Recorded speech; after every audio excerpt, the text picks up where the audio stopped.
means it was a good weekend for you, whether it was San Diego State getting to 6-1 with that road win against their rival, or SDFC winning in convincing fashion last night at Snapdragon Stadium, waiting on a Padres manager. But if you're an Aztec, if you're an SDFC supporter, if you're a San Diegan, I think a good weekend overall. I don't think it was very convincing last night. It was kind of tight. I mean, at the end there, whatever. So they won the match, right? They won the match. It got a little scary. Did they win or lose? They won the match. They won. So SDFC wins, San Diego State wins. And listen to this. Steven Strasburg, the Aztec for life, who played for Tony Gwynn, who was the World Series MVP in 2019 with the Nationals. Yes. And signed one of the biggest deals in baseball history. He's back with San Diego State, a special assistant to the head coach of the Aztecs. He was introduced to the media earlier today. He will join us on John and Jim, flagship for the Aztecs, coming up at 2:30. Will Brinson on this weekend in the NFL, including what's to come here on Monday Night Football. But good weekend, Jim. SDFC, San Diego State, both teams with so much to play for. SDFC playing for an MLS Cup in its debut season. San Diego State maybe trying to win a Mountain West, even get to a college football playoff. A lot going on here to start November in just a couple of days. Yeah, so Padres, very quiet. It's funny. I sent you this text over the weekend. Yeah. We had Mike Farron on the show last week. Yep. And was it Monday, maybe? I think it was. Was it Monday last week? Yeah, it was Monday last week. And we asked him, hey, who do you think could be a good candidate potentially yes. for the Padres? And he brings up the most random name I've ever heard of. Yeah. Was bench coach for the Guardians, right? Craig Albernaz. Albernaz. Yep. Craig Albernaz. And I'm like, okay. But he's locked in. Yeah, because just yesterday, Craig Albernaz was announced as the Baltimore Orioles' new manager.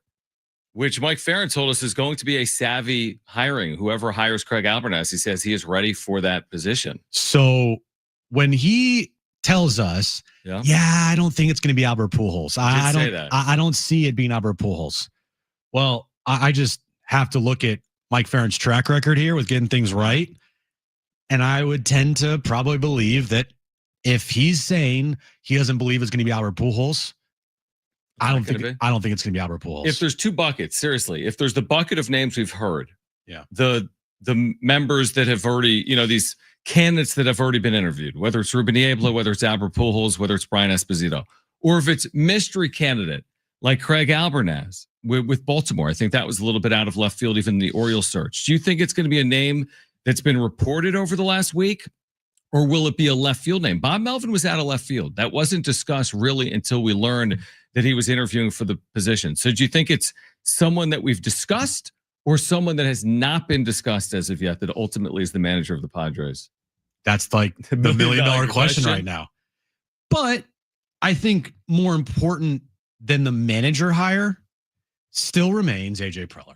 How could it not? Is there anything new there? No, and so you're saying nothing. In terms of his future and his status moving forward, and nothing. If we'll be retained beyond 2026? Nothing.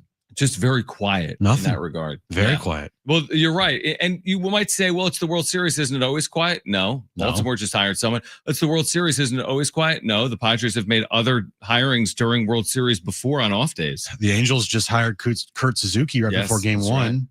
And as Darnay pointed out over the weekend, by the way, Darnay, we have some talking to do about this. Didn't Darnay guarantee the manager would be named yesterday for the Padres? Yeah, he forced everyone to put their notifications on their phone and be on, around their cell phone for 24 hours yesterday, because he was implying that the Padres were going to hire a manager yesterday. I thought he had some inside reporting, but he didn't.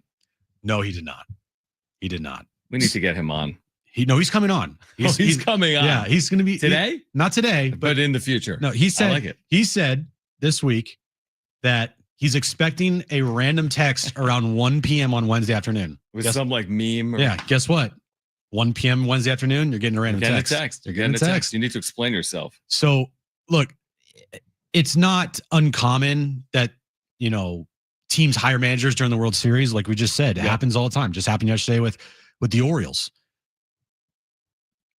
But I do think there has to be a resolution on AJ first.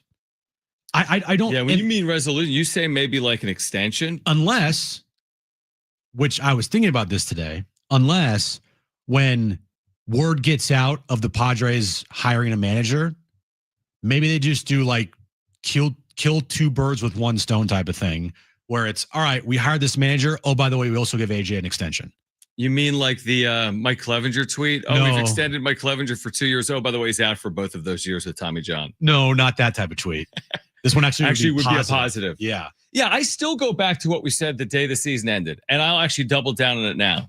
If for whatever reason the Padres did not come to terms with AJ Preller, or if Preller left for another opportunity this offseason because they couldn't come to terms with him beyond 2026, I think that's a massive issue for the Padres from a PR perspective. I don't think you can lose AJ Preller. I really don't. Like, again, if you gave me a reason like that it would be a sizable upgrade, if you told me that Theo Epstein was coming, by the way, he's not. Right? If you told me Bruce Bochy's the next manager with Theo Epstein, okay, that's a different conversation. But if you just told me AJ Preller is leaving because they couldn't come to terms and it's run its course, I just think that's a PR nightmare. I really do. Yep. And we've done the polling, we've talked to people, we've seen social media. I don't think people are clamoring for AJ Preller not to be here right now. I really don't think that. If you don't have a resolution on AJ, which you're going to have to. You're going to have to. Because the way this is going to go is either two ways this offseason. Either, well, actually, I guess three.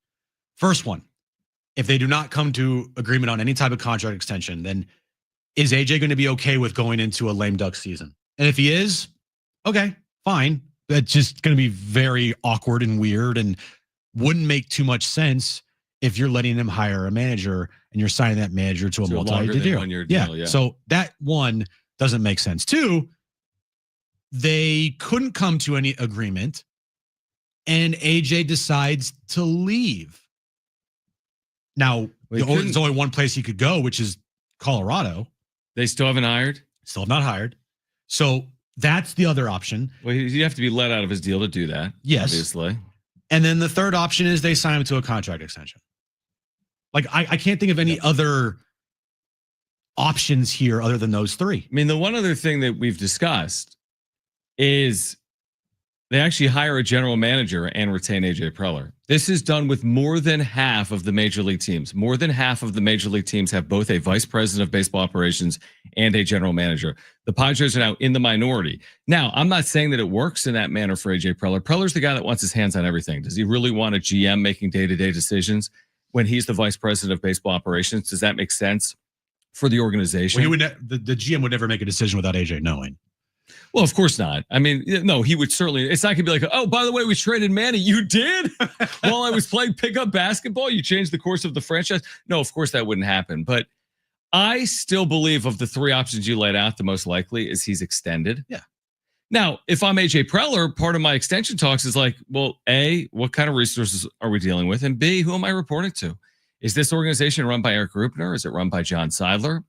What's the direction moving forward of this club? I mean, the Padres have a lot of questions. I just had a conversation earlier about an hour ago with a Padres fan. I'm like, the one thing with the Padres is they're always like, there's an instability about them even when they're successful. Like they've been successful, but man, there's a lot of juggling going on with the San Diego Padres. Makes them interesting though. It does. You know, there's never a dull moment around here. Would you want to, I mean, yes, obviously you want this team to be a perennial winner year in and year out. And honestly, they kind of have been. Last 4 years, all winning seasons. I know 2023 was a fake, winning record, but still, it's on paper. So they have been a perennial winner the last 4 seasons. But there's been drama every single year. Sure. Now, can you withstand all the drama and still win? Well, they're proving that you can because they're losing managers left and right. There's an article every other offseason about, instability and turmoil inside the organization, but yet they still go out and they win baseball games and they make postseasons. So like they're doing something right. I agree with that. But at the same time, at some point, this turmoil and instability and changing managers every 2 years is going to come back to bite them in the ass. I mean, it's definitely the opposite of the way, just look up the road to a team that's hosting game 3 tonight in LA, and maybe you shouldn't be comparing the Padres to the Dodgers. We've had that conversation before in off seasons. But look at the Dodgers' stability. Andrew Friedman's been there for 10 years now. Dave Roberts has been there for 10 years now. Now they've won at a very high level. But is some of the winning Is some of that because of the stability? Now it's the resources too. The players and that's the resources. Yeah. I mean, that's the resources conversation. Padres have resources. Padres aren't the ones crying poor, I think, here. They, I think, are 8th or 9th this year in baseball and payroll. I guess it proves there's multiple ways you can have a level of success, but they haven't had near the success, obviously, of the team with the additional resources. Also, the team that's had way more stability than them over the last 10 years. Nowhere close. And when AJ says he wants a manager here for 10 plus seasons, that's there's going to be a lot of change if this manager's here for 10 plus years.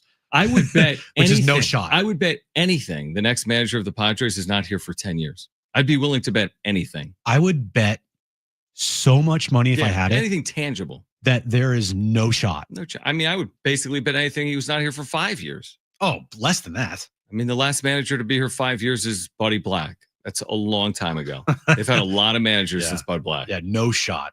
3 years is even like, that would be crazy. You'd be going back to Andy Green and you're going back to the previous decade. So I'm with you. I mean, they have a lot of questions that need to be answered. It probably does start with AJ Preller. And by the way, I think your managerial pool is not as good if the manager that you're about to hire is working for a GM that's only under contract through 2026.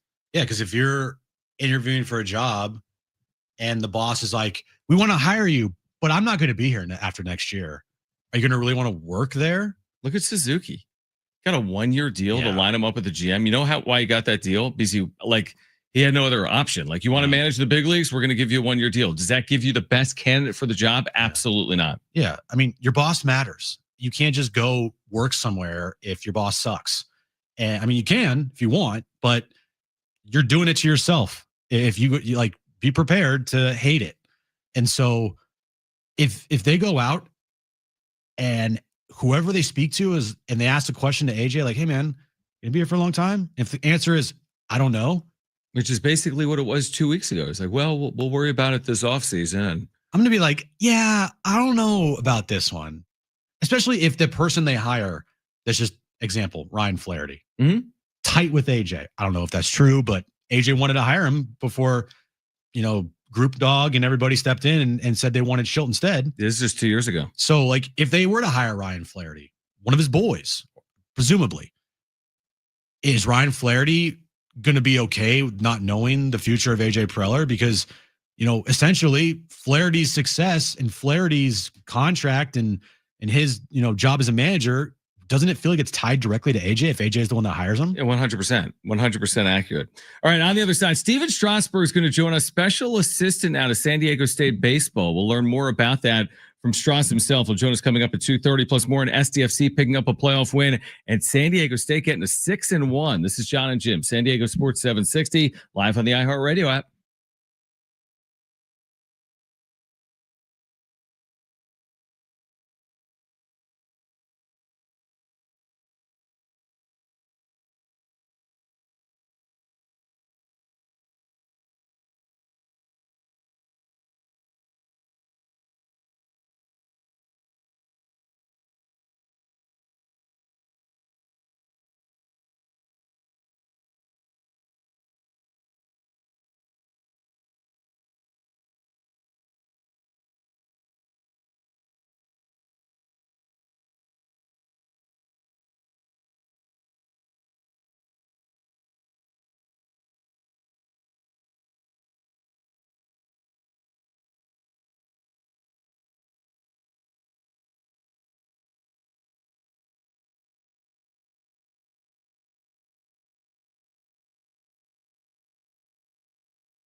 All right, John and Jim, San Diego Sports 760, tons to get to today. We have Aztec tickets for Saturday's homecoming. Way to bury the lead.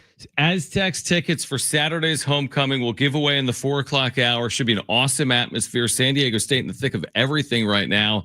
Mount West title game contention, college football playoff contention out of the group of 5 for San Diego State. And then there's SDFC, which is a win away from reaching the Western Conference semifinals. So in regards to both of those, let's talk about both of those real quick. Steven Strasburg will join us in 10 minutes. He's now a special assistant to San Diego State baseball coming home.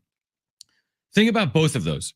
Expectations for both were similar. Mm-hmm. Heading into the year, nobody was like, SDFC, let me tell you, man, not only excited, they're winning this thing. No, we weren't hearing that. And with San Diego State football, who was saying that from 3-9, they would even be in this position? Now they have to finish it off, but they're 6-1 to this point. That's what I like about both of these stories. They're great stories. Nobody expected it from SDFC. Nobody expected it from San Diego State, and it's playing out right in front of our eyes here, just a couple of miles from us here in Mission Valley. I mean, when you think about sports in this town, this year alone, you have, to start at the beginning of the year, San Diego State makes the NCAA tournament. Now they lost big to North Carolina, but still made the NCAA tournament. Padres made the postseason. SDFC and the Wave made the postseason. You know, SDFC picking up their first win in the postseason last night. They have a 1-0 series lead over Portland, best of 3. San Diego State football is 6-1, bowl eligible, and they're in the thick of it for a Mountain West Conference championship. And then you get the basketball team once again starting up with a lot of returning players. They're going to be, if they stay healthy, everything permitting, one of the better teams in college basketball. Like, that's the year for San Diego sports. It's a good year. Everything that is like a quote unquote major sport. I know college isn't, major sport, but still in this town, San Diego football, San Diego basketball, like that's what we have. So you look at it, it's been a extremely successful year for sports in this city.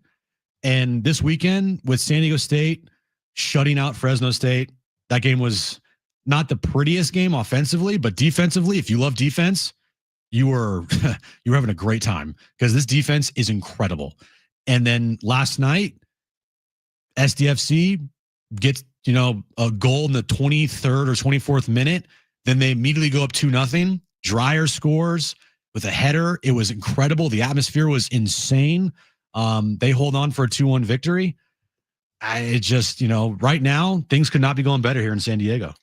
What's interesting, you mentioned the Aztec defense. Isn't it funny? You can go through coaches and things can change, NIL, transfer portal, but at the end of the day, San Diego State looks a lot like San Diego State, don't they? They lead with their defense. The only team in America that's allowed fewer points than San Diego State? Ohio State? Is Ohio State. And Ohio State happens to be ranked number 1 in the country. So that's how good the Aztecs have been on defense. They have homecoming coming up on Saturday.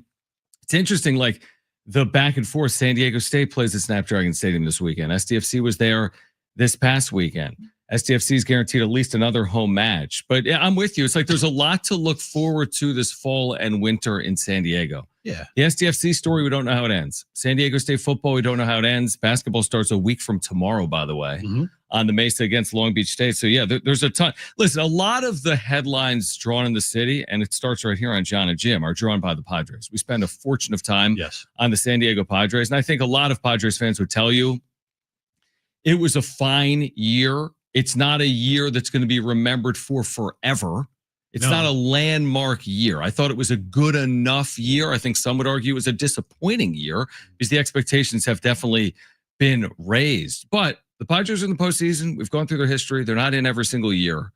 So, yeah, I mean, it's nice that the Padres remain as relevant as they are. Because you go back 10 years, they were irrelevant by and large. It is crazy how you can have a team win 90 games. Yep. Back-to-back seasons, by the way. First time ever in franchise history.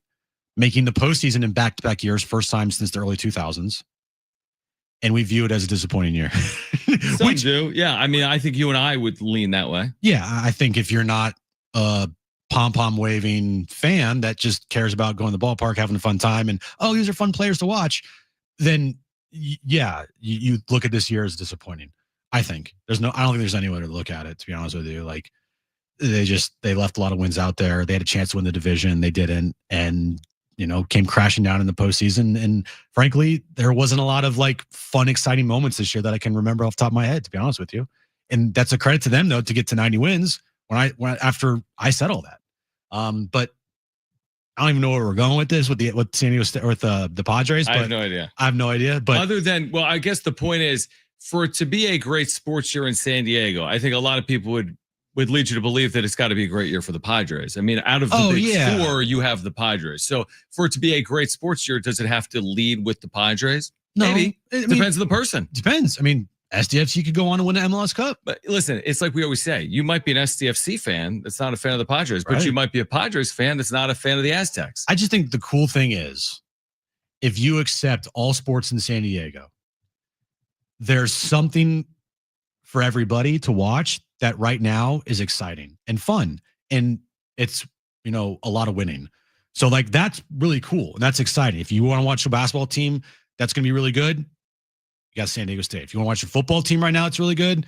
You got San Diego football. If you want to watch soccer teams that are really good, you got the Wave and you got STFC. Like, that's pretty cool. It is. No, I agree with you. All right, we're going to switch gears. Steven Strasburg is coming home. He's a special assistant to San Diego State baseball. We're going to hear from him. He's going to call in 4 or 5 minutes. We'll talk about Strauss coming back to the Mesa, played for Tony Gwynn, of course, starred at San Diego State before getting drafted #1 overall, and later was the World Series MVP in 2019. So Steven Strasburg is going to join us on the other side. There's tons to get to today. Don't go anywhere. John and Jim, San Diego Sports 760, live on the iHeartRadio app.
All right, this update is brought to you by Staples Stores. We'll start with the Aztecs. They shut out Fresno State on Saturday afternoon, 23-0 to improve in 6-1 on the year. They're now bowl eligible this season. Next up, it's homecoming night here at Snapdragon Stadium this Saturday night against Wyoming. Last night, SDFC took a 1-0 series lead as they beat Portland 2-1. Game 2 is on Saturday in Portland. If they win, they advance. And tonight is a sports equinox.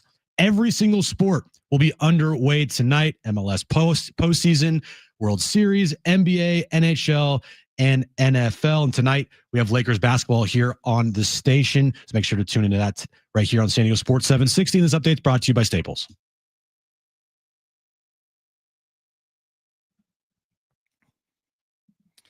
All right, John and Jim, San Diego Sports 760. Awesome to connect with Stephen Strasburg, who was introduced today as a special assistant to Kevin Vance, the head coach of the Aztecs. Stephen Strasburg coming home to the Mesa, where, of course, he starred, was then selected #1 overall, and, of course, won a World Series with the Nationals in 2019. And joining us right now on the home of the Aztecs, San Diego Sports 760. So, first of all, Stephen, congratulations on this opportunity. For you, it's got to be surreal for it to be kind of full circle coming back home. What is this experience like for you?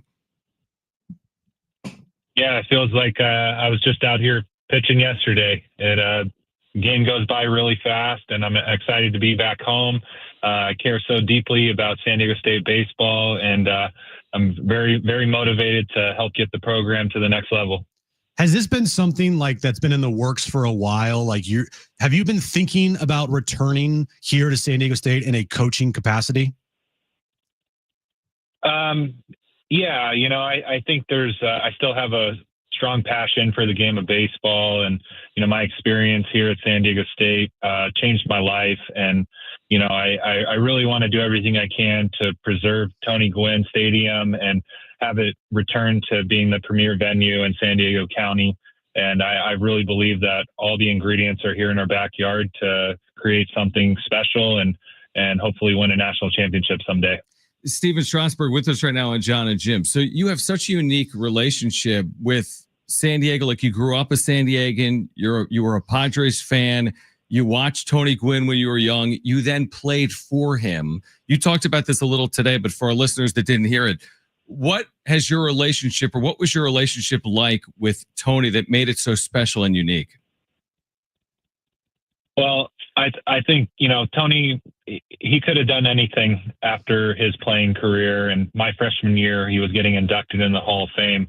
And I remember going into the locker room for the first day and listening to him speak. And, he just really wanted to hit home that he was going to be our coach, and that he didn't really care that he was going into the Hall of Fame, or he didn't really care about all the accomplishments that he did. He really wanted to give back and, share his knowledge of the game with the next generation of players. And, I was fortunate and blessed to be one of those guys in the clubhouse playing for him. So Aztec baseball named Kevin Vance the new head coach of this team back in July. What makes him the right guy for this job here at San Diego State? Yeah, well, Kevin, and the baseball community is really small. I actually grew up playing travel ball with his older brother. I never knew Kevin growing up, but there was a lot of alumni from San Diego State that were connected with him, and him being a local guy, he knows better than anybody how rich this area is with talent, and how many big leaguers have come out of San Diego is it's pretty special and pretty amazing to see that the top talent is right here in the backyard, and hopefully we can create something special to where they all want to become Aztecs. So I'm curious from your perspective, because you touched on this today, like you'd like to see San Diego State, reach Omaha for the first time in program history, or potentially one day win a national championship. From your seat, what will it take for San Diego State to reach that level of college baseball? Yeah, I think it's really going to start with building the infrastructure here to give, Kevin and the other coaches the resources to, keep the players here at home, number one, but to also develop them. Tony Gwynn Stadium has been here for, 25 plus years, and, it's starting to show a little bit of wear and tear, and there's, a lot of improvements in the works here, and really just trying to create this venue that is going to attract, the next generation of players and have it be, return to being the community venue that it was designed to be. So looking back on your career here at San Diego State, obviously the no-hitter is the biggest one here. But, for you, what is your biggest takeaway from your playing time here at San Diego State? Well, I think it's the relationships. We just had our alumni weekend last week, and it was just so special to be able to catch up and connect with former teammates. And it's the bond is the best thing that I could take away from my experience here. If it wasn't for the guys that I played with, my career wouldn't have been what it was. I came in here with no role. I was undrafted, struggled to finish the conditioning. And, those guys really supported me. And, I owe it all to them. They taught me how to get better. They taught me, how hard you need to work to get to the next level. And I really did everything I could to just take all that information and, just continue to get better and better every day. And, I'm just fortunate to have had the career that I had. And, I wanted to create an environment for the next guy to come do the same. Steven Strasburg with us right now. Again, earlier today named special assistant to the head coach of the Aztecs baseball program. As you know, San Diego State's transitioning to the Pac-12 conference. Of course, Oregon State has been one of the national powers. They'll be one of the members in the Pac-12. How motivating is that? What will it take to perform at a high level in this league that's coming within the next year? Yeah, I think it's it's going to be a process for sure. And Oregon State is at the pinnacle. They have the history, and they've won the national championships, and they're in a position where we're trying to get to. And it's really going to come down to taking care of the little things, getting a chance to see all the new players that came in here. It's a really exciting time to be an Aztec. The guys are hungry, and they want to go out there and do well for this city, and hopefully, turn some heads around in the process. So this is our first time speaking with you, and I mentioned the no-hitter against Air Force, striking out 17 batters that game. Some people say that's the first no-hitter in San Diego, baseball history here. I know Joe had it for the Padres, but a lot of people look at your no-hitter as the first in San Diego. Going back to that moment, what did that day entail for you, and how much do you think about that, just randomly at times in your life? Well, I think it just reminds me what's possible here at Tony Gwynn Stadium and here at San Diego State. I just look back on that game, and it's funny because my junior year kind of coincided with this greater push from MLB to air the draft and to have a lot more media exposure to the college game and the college players. And, it was just so special to be pitching my last game here at Tony Gwynn Stadium in front of a sellout crowd with the band playing, and the atmosphere is just electric. And I think it just goes to show, similar to what the Padres have been able to accomplish over the, last decade, is that, this is a baseball town, and, you have a good product on the field that, the fans are going to want to show up to support. Let me ask you this. We can touch on the Padres briefly as well before you go, but let me ask you this. From your perspective, what was a better accomplishment? A no-hitter in your final college game, or striking out 23 batters? 23 batters against Utah. Like, what's, in your opinion, having done both, what's harder to accomplish? It's tough to say. I look back on those games, and I remember the way it felt, but I don't remember exactly, what I did differently. I tried to keep it very simple out there, and that was to go out there and keep the team in the ball game.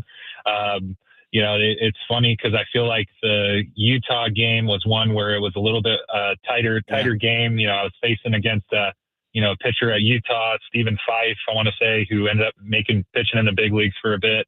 And so it was tooth and nail all the way to the end. And, I would say that was more of a challenge, because when you're when you're out there pitching and the game's close, it can all get away from you pretty quickly just from, one pitch going the wrong way.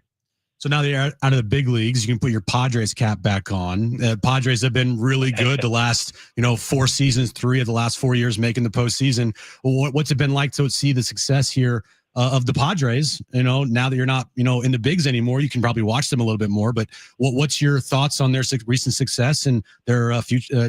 What they're going to do in the future? Yeah, it's really cool to see the team just showing continued success year in and year out. It's really impressive to see all the guys that they've been able to develop in-house. And, they really have this prospect pipeline that it seems like everybody that's coming up is contributing. From afar as a kid, I grew up in a different generation of Padres players. Everybody went around with Tony Gwynn, Ken Caminetti, Ryan Klesko jerseys. And now, taking my daughters to school and all the kids are wearing Machado, Tatis, and Jackson Merrill jerseys. So it makes me feel pretty old, actually. That's hilarious. Steven Strasburg, man, congratulations on all your successes. I know a lot of people in San Diego are excited to have you back on the Mesa, special assistant to the head coach of the Aztecs baseball program. So congratulations on that. We will see you at Tony Gwynn Stadium soon, and thanks for hopping on the flagship. Thank you, guys. Have a good one. All right, great stuff from Steven Strasburg. I'm telling you what, he's already made a lot of investments in the program. They're going to be doing a lot of work at Tony Gwynn Stadium. Mm-hmm. He's a big part of that. Yeah. His resources, his knowledge, his expertise, his passion for San Diego State, like that's going to mean a lot to San Diego State baseball. Yeah, and the one thing about San Diego State athletics in general is the alums. There are so many San Diego State alums that have gone on, like Kawhi Leonard, Steven Strasburg, Xander. You have Tony Gwynn. Like football program has a bunch, right? The basketball program has a bunch. Like the baseball program, obviously. Yep. So to have those alums come back and be a part of their respective programs again, that's just a huge boost for baseball, and hopefully one day Kawhi can get more involved with San Diego State. Obviously, it's tough when he's playing right now, but it's just perfect fit. It's a perfect fit to have Steven Strasburg come back and be a part of this program in the way he is. Wasn't it in 2019 when Strasburg won World Series MVP, which we didn't even touch on? Kawhi won NBA Finals MVP. Yeah, with the Raptors. So you had two San Diego State alums in the same year at the highest level of American sports winning MVP of their championships. I mean, that's ridiculous. That's crazy. It is absolutely ridiculous. Steven Strasburg back home on the Mesa. On the other side, Dave Roberts. Is he or is he not a clown? That's next on John and Jim. Rhetorical question.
All right, so Jim, I don't know if you realize this. Here's a fun fact. I have a fun fact for you. The World Series is tonight. Is it? What game is it? One of the games. They play a series of games. That's why they call it the World Series. But that's another fun fact. So game 3 is tonight, Dodger Stadium in Los Angeles. Okay. Now, amazingly, the Dodgers made it for the game. Oh, I'm so happy. Because they had to play out of the country for the first 2 games. Can you believe that? They had to leave the country to play the first 2 games. Where'd they have to go? They just made it back. Oh, they went. They had to go to Canada. Oh my gosh! On their own plane. Oh, imagine how hard that was. That must have been. By the way, their opponent also had to travel from Canada. I'm just glad that they made it. What are the odds? It's not like they haven't been to Japan or anything as a team. Oh, that's Korea, right. Japan, Toronto, every other year. Right, but they went to Japan at the beginning of this year. They went to Korea 2 years ago. 2 years ago.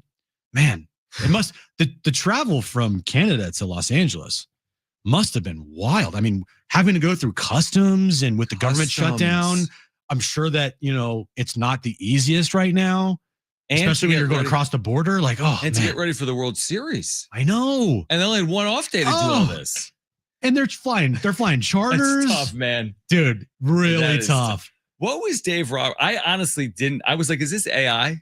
When I think you sent me, I'm like, what is he talking about? I tweeted it. Yeah, okay. By the way, right now, anytime I tweet about anything Dodgers related, everyone hates you. Every low life Dodger fan decides to pounce, thinking that like I care, but it's funny. What do they say about you?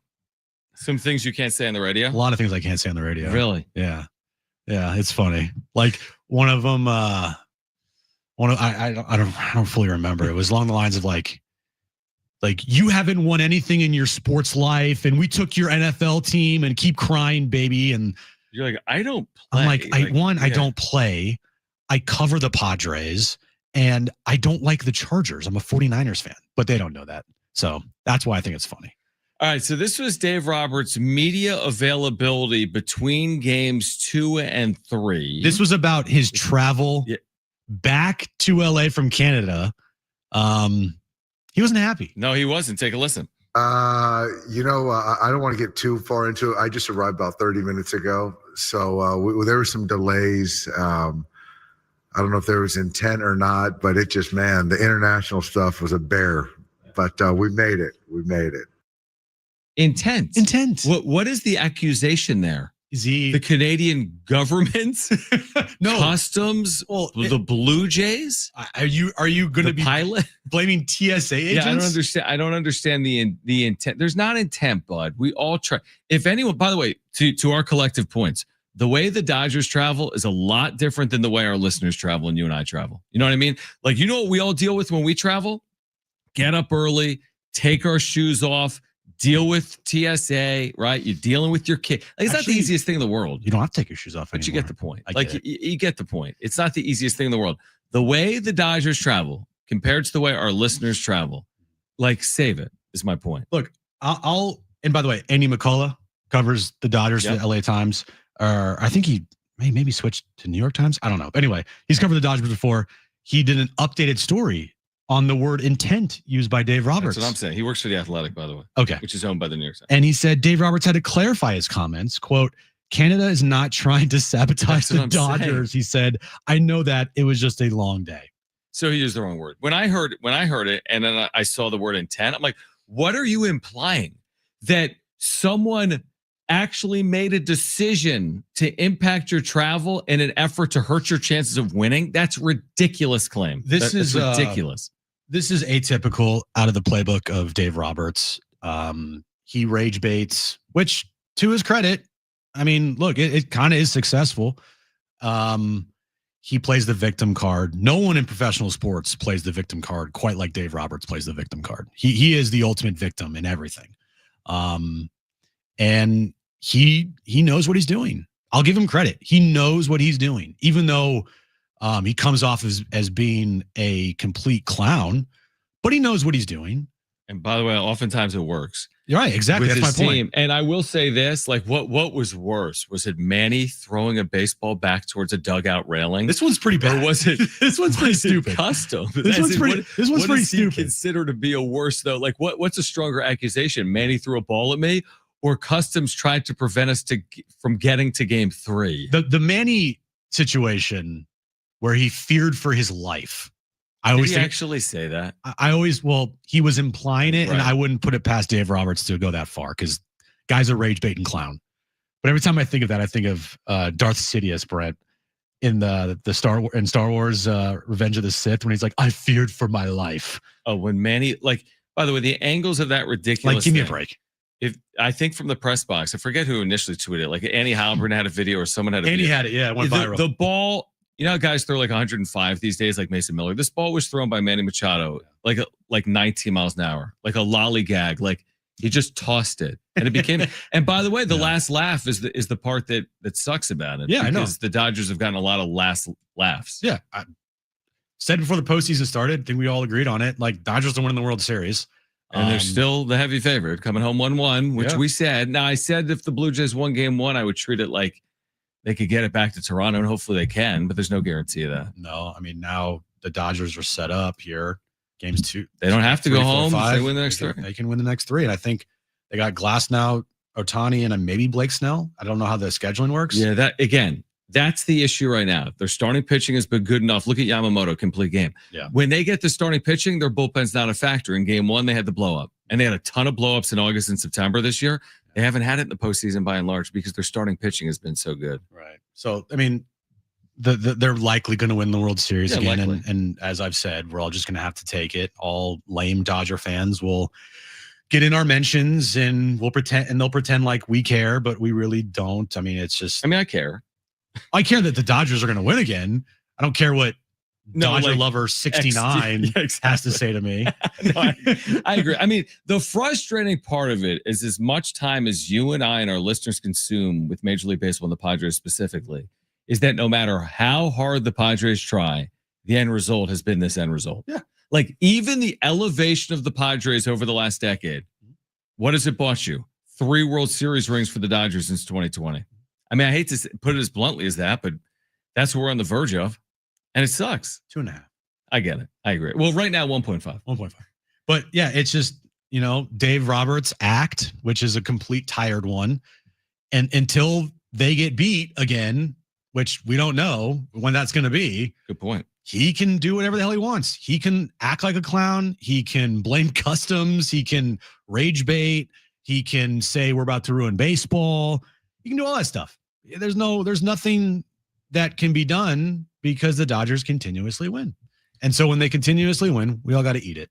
And I mean, how long are we going to have to eat it? Well, probably for a while. I mean, it's probably for a while. Yeah. I mean, seriously, because if they win this, and I think most of us agree they're likely to win it. Yeah. Are we going to be like, well, 2026 is different? No one's going to say that. Yeah. And I know Colin likes to point out that the Dodgers are a very likable team. What part of them? Exactly. What part what part of the Dodgers are likable from every fan base's standpoint? Yeah. What is likable about the Dodgers? Nothing. I don't really see that. Yeah, it's heightened because I hate the Dodgers for me personally. But I mean, is everyone else like, you know what? It's just you, Jim. Everyone else around America just is passionately in love with the LA Dodgers. I'm sure Philly fans are like, you know what? Actually, I'm really Braves love I'm rooting for the Dodgers. Yeah, Yankees, Red Sox, right? Everyone loves them. Everybody loves the Dodgers. I mean, again, it might the Dodgers run may coincide with the work stoppage, right? It may be a part. It's going to be a big part of the narrative that, oh my gosh, look at their dominance over the sport. We need everyone to have a fair shake. I think we've already heard it, right? From an owner. It was the Milwaukee Brewers owner or GM. Yeah. Post is like every team has to have a legitimate shot every year, and right now that's not happening. I know that the majority or close to it might be blaming the Dodgers for all this stuff, and I've had the take of I'm actually blaming like the Pittsburgh Pirates owner and the Miami Marlins owner. No, I agree. And the Oakland, Sacramento, Las Vegas owners. Like I'm looking at those teams when I know that they're making money. And yet they decide not to spend. Agreed, but the Dodgers have the $300 million in TV. Well, that needs to be regulated. $200 million. You saw the report this weekend. Yeah, $200 million in sponsorship, the most by any American professional team ever. That's insane across all sports. It's insane. So $200 million in sponsorship and $300 million in TV. How do you compete with that? $500 million. Where are the Padres in that equation? 10%. Maybe not 20% of that. And they could have given Shohei Ohtani $1 billion contract, and they still would have been profitable. They basically did, although they're only paying him like $20,000 a year or whatever it is. That's $2 million. But who's counting? All right. On the other side, more on the World Series, more on San Diego State and SDFC. We have Aztec tickets for Saturday to give away, plus a Padres free agent tracker. Padres free agents, what they're expected to earn in free agency. We'll share that with you on the other side. Aztec tickets for Saturday to give away for homecoming in the 4 o'clock hour. This is John and Jim, San Diego Sports 760 live on the iHeartRadio app.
All right, this update is brought to you by Starbucks. San Diego State improved to 6-1 on the year with their win over Fresno State. The old oil can is staying here in San Diego.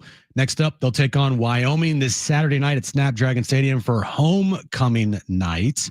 SDFC, they beat the Portland Timbers last night 2-1 to take a 1-0 series lead. Game 2 of that series will be Saturday night as well on the road in Portland. We have a sports equinox tonight where NBA, NFL, Major League Baseball, NHL, soccer, hockey, all underway tonight.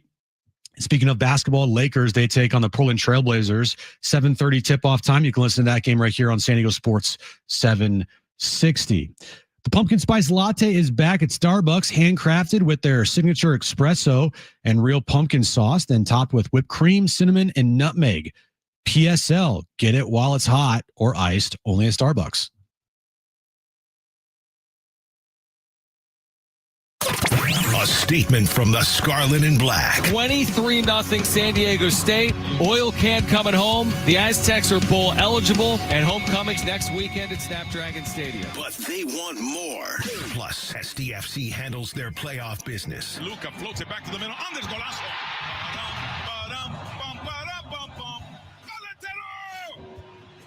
They play again on Saturday, looking to move on. And more on the Padres search for a manager. All right now from the San Diego Sports 760 studios with John and Jim. All right, San Diego and Southern California, what's going on? This is hour 2 of John and Jim. We do have Aztec tickets for homecoming on Saturday at 4 p.m. at Snapdragon Stadium to give away. We'll do that in the 4 o'clock hour. Plus, Will Brinson, senior NFL writer, CBS Sports, will join us coming up at 4:30.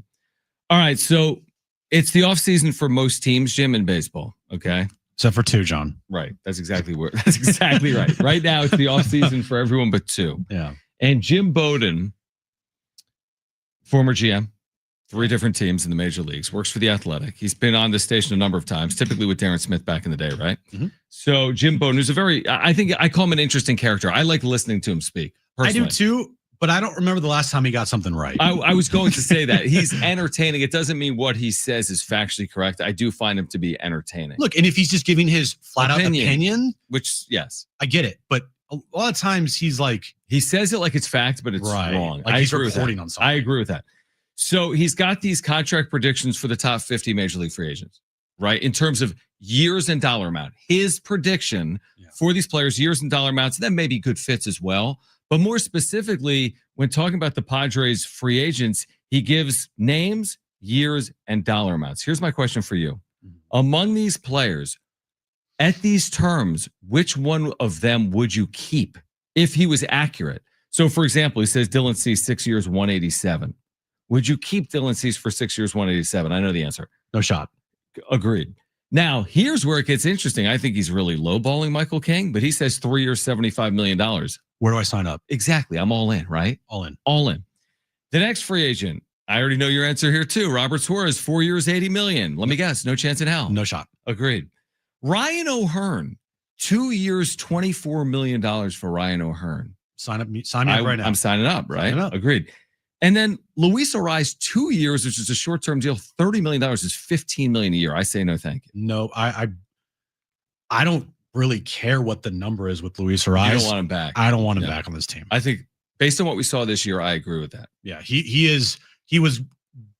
showed that he was really good in the first year here at times. I agree. And then last year was just a really eye-opening experience for everybody.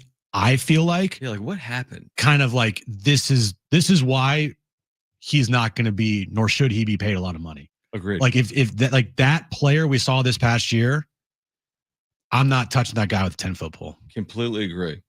I guess the final question of these 5 players, do you think the Padres bring back any of them in actual real life? Do you think any of these 5 players, from Dylan Cease to Luis Ariz to Ryan O'Hearn, Robert Suarez, or Michael King, return? Maybe O'Hearn? I think O'Hearn's most likely. Because King's going to be more money and more years. I hope so. You hope that some of these players return? I hope if only one player could return, I'd pick Michael King. Yeah, me too. I think him sleeping wrong this year was a complete just outlier injury. Just the craziest, dumbest injury I've ever heard in my life. And what a killer for the Padres' chances, ultimately.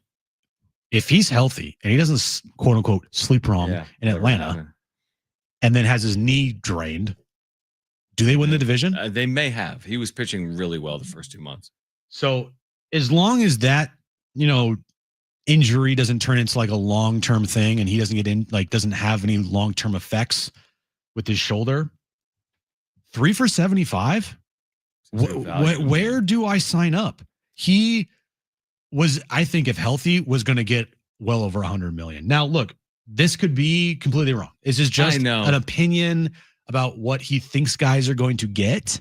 I love a 3-year deal though, because it's not that long of a deal for a starting pitcher. Yeah, that's the perfect deal. And you say, well, but Jim, it's 25 million a year. Yeah, that's below market rate for a top end starter. Yeah. So the Padres have the money. Yeah, they definitely do with these free agents. They need to go out and spend. I think we've talked a lot about AJ Preller, as we should. Yep.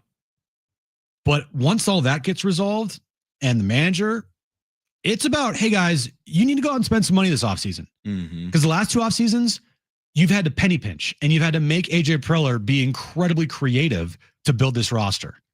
And to AJ's credit, getting really no wiggle room last offseason to make any types of moves. None, dude. He had to go out there and make sure that Michael King's arbitration was for $1 million or whatever the number was. It was like really low, I remember. Yeah, and then Nick Pivetta, the same thing. Nick Pivetta, then signing Martin Maldonado and Jason Hayward and Connor Joe to like nothing deals. Again, did it all work out? No, but they were nothing deals. Yeah, all three of those players were a complete failure. But hey, you got some money coming off the books. You're making a bunch of money, right? You're having concerts. You're having WWE events. You're selling at every game. You're selling merchandise like it's hotcakes. Yep. Go out and spend money this offseason. And when I say go out and spend money, Michael King is a guy I would spend money on. And if that number is close to the number that he's looking for, or is the close to the number he gets, like if he goes out and signs a 3-year, $80 million deal with another team, I'll be pissed.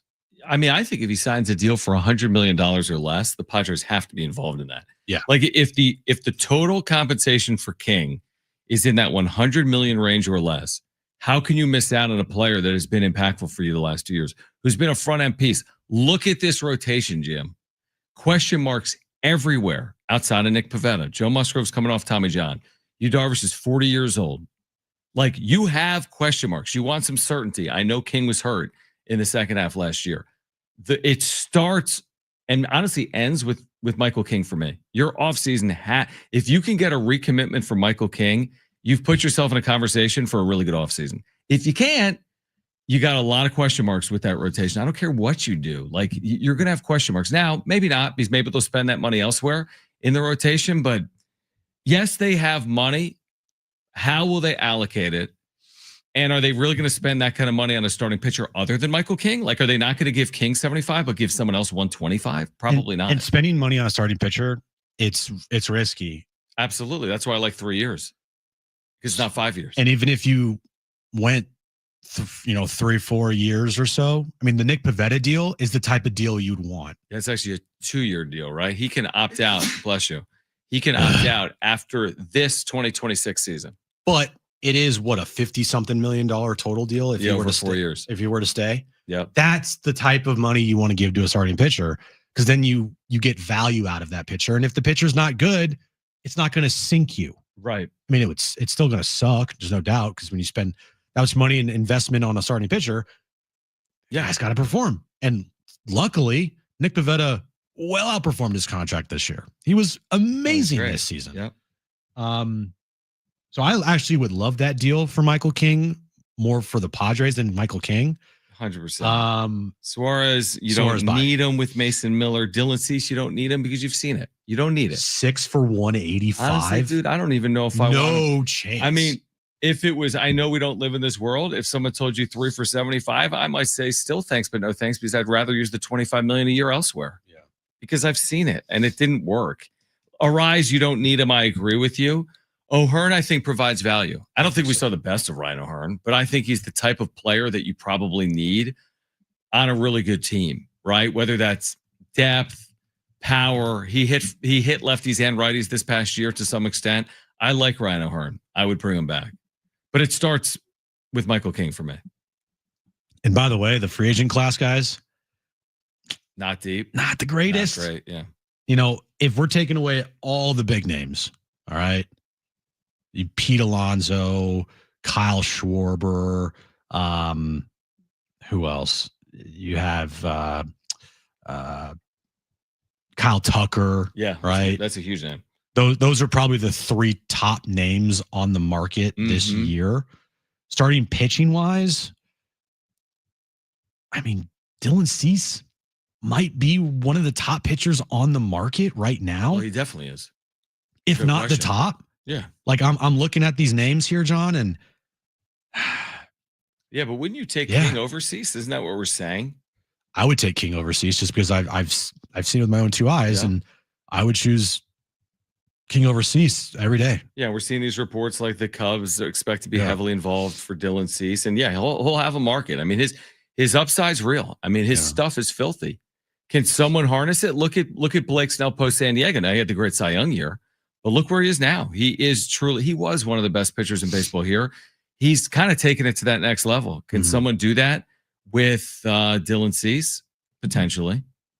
Well, if it's not going to happen here with under Ruben Niebla, good luck somewhere else. And I was very critical of Blake Snell while he was here, but man, he's turned into one of the best pitchers in baseball. And to Niebla's credit, he had him be one of the best pitchers in baseball his Cy Young year. Yeah, he won a Cy Young, so that's a credit to Ruben Niebla. And then he went to San Francisco where he said he finally learned how to pitch, which is crazy. Yeah.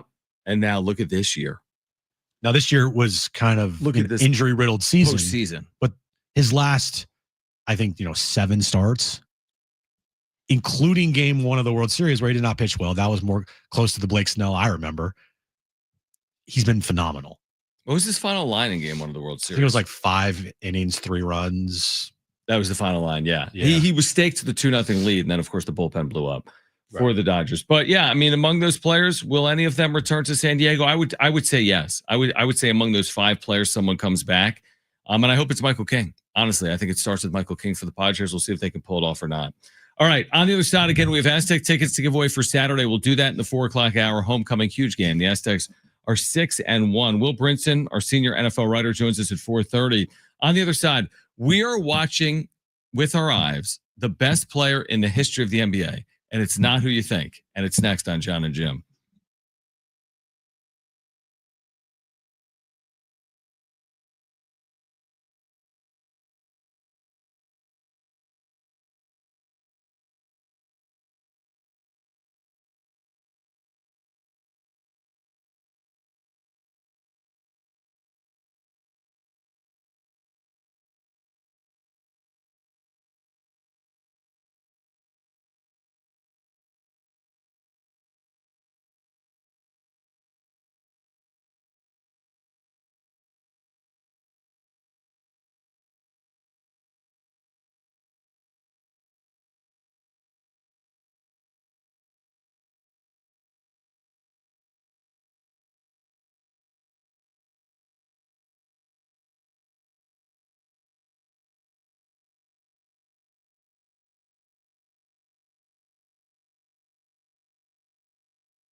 All right, spooky season is back in the iHeartRadio app. You can get into the Halloween spirit, stream all your favorite eerie hits, haunted classics, chilling playlists, like Game 3 of the Wild Card series.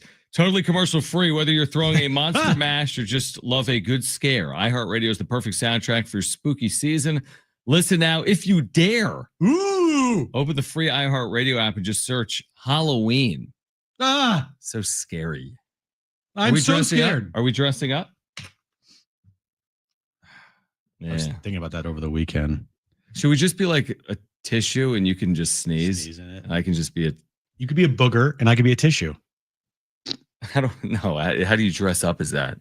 I could buy you a booger costume. I'm sure there's something out there. Probably is. It's not a terrible idea. Although no one in the building would get it, really. Do they all know that you sneeze constantly? No. Does anyone here know anything about you? No one in this building knows anything about us.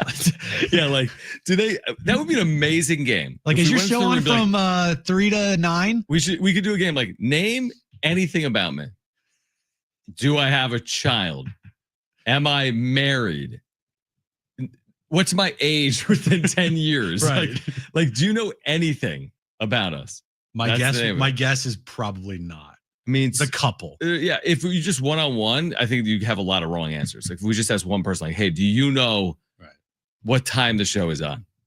That one, a lot of people don't know. No chance. A lot of people don't know that. There's no chance. Yeah. In fact, I think I just had someone say, "I'm looking forward to hearing you at 3 p.m." I'm like, "Me too." I wish. I would love that. Do you know something I don't know? Because I would love to start my show. Please at 3 make this start at 3 p.m. again. All right, this does not do it justice. Hear me out. These are just sheer numbers. Victor Wembanyama in 3 games is averaging 33.3 points, 13.3 rebounds, 6 blocks, 2 steals, 2 assists, 0.7 turnovers to his credit. He's 7'5". He's averaging less than a turnover per game. He is also doing things we've never, ever seen in the NBA. In each and every game, just go search for it anywhere on social media, including yesterday with like a trio of blocks followed by a pull-up 45-foot 3 in transition. This guy is on like another planet. He's the first player in NBA history with 100 points and 15 plus blocks in the first 3 games of a season. And it looks like it if you're watching. He is the best defensive player in the league right now. He's amazing. He was the best defensive player in the league in his rookie year. 6 blocks per game. He's one of the best rebounders in the league already. Yeah, 13.5 rebounds is good. And he's one of the best scorers. One of the most unstoppable forces in the league. No one can guard him one-on-one. It's literally impossible. How about this? The stats we read off in 32 minutes a game. In 32 minutes, 33 points, 13 rebounds, 6 blocks. Spurs are 3-0 on the year. Are they like real or real? Like, are they legit? Their roster's awesome, dude. Their team is really good. This is all without De'Aaron Fox. Yeah, too. But Castle's a great player. I know you're gonna like this.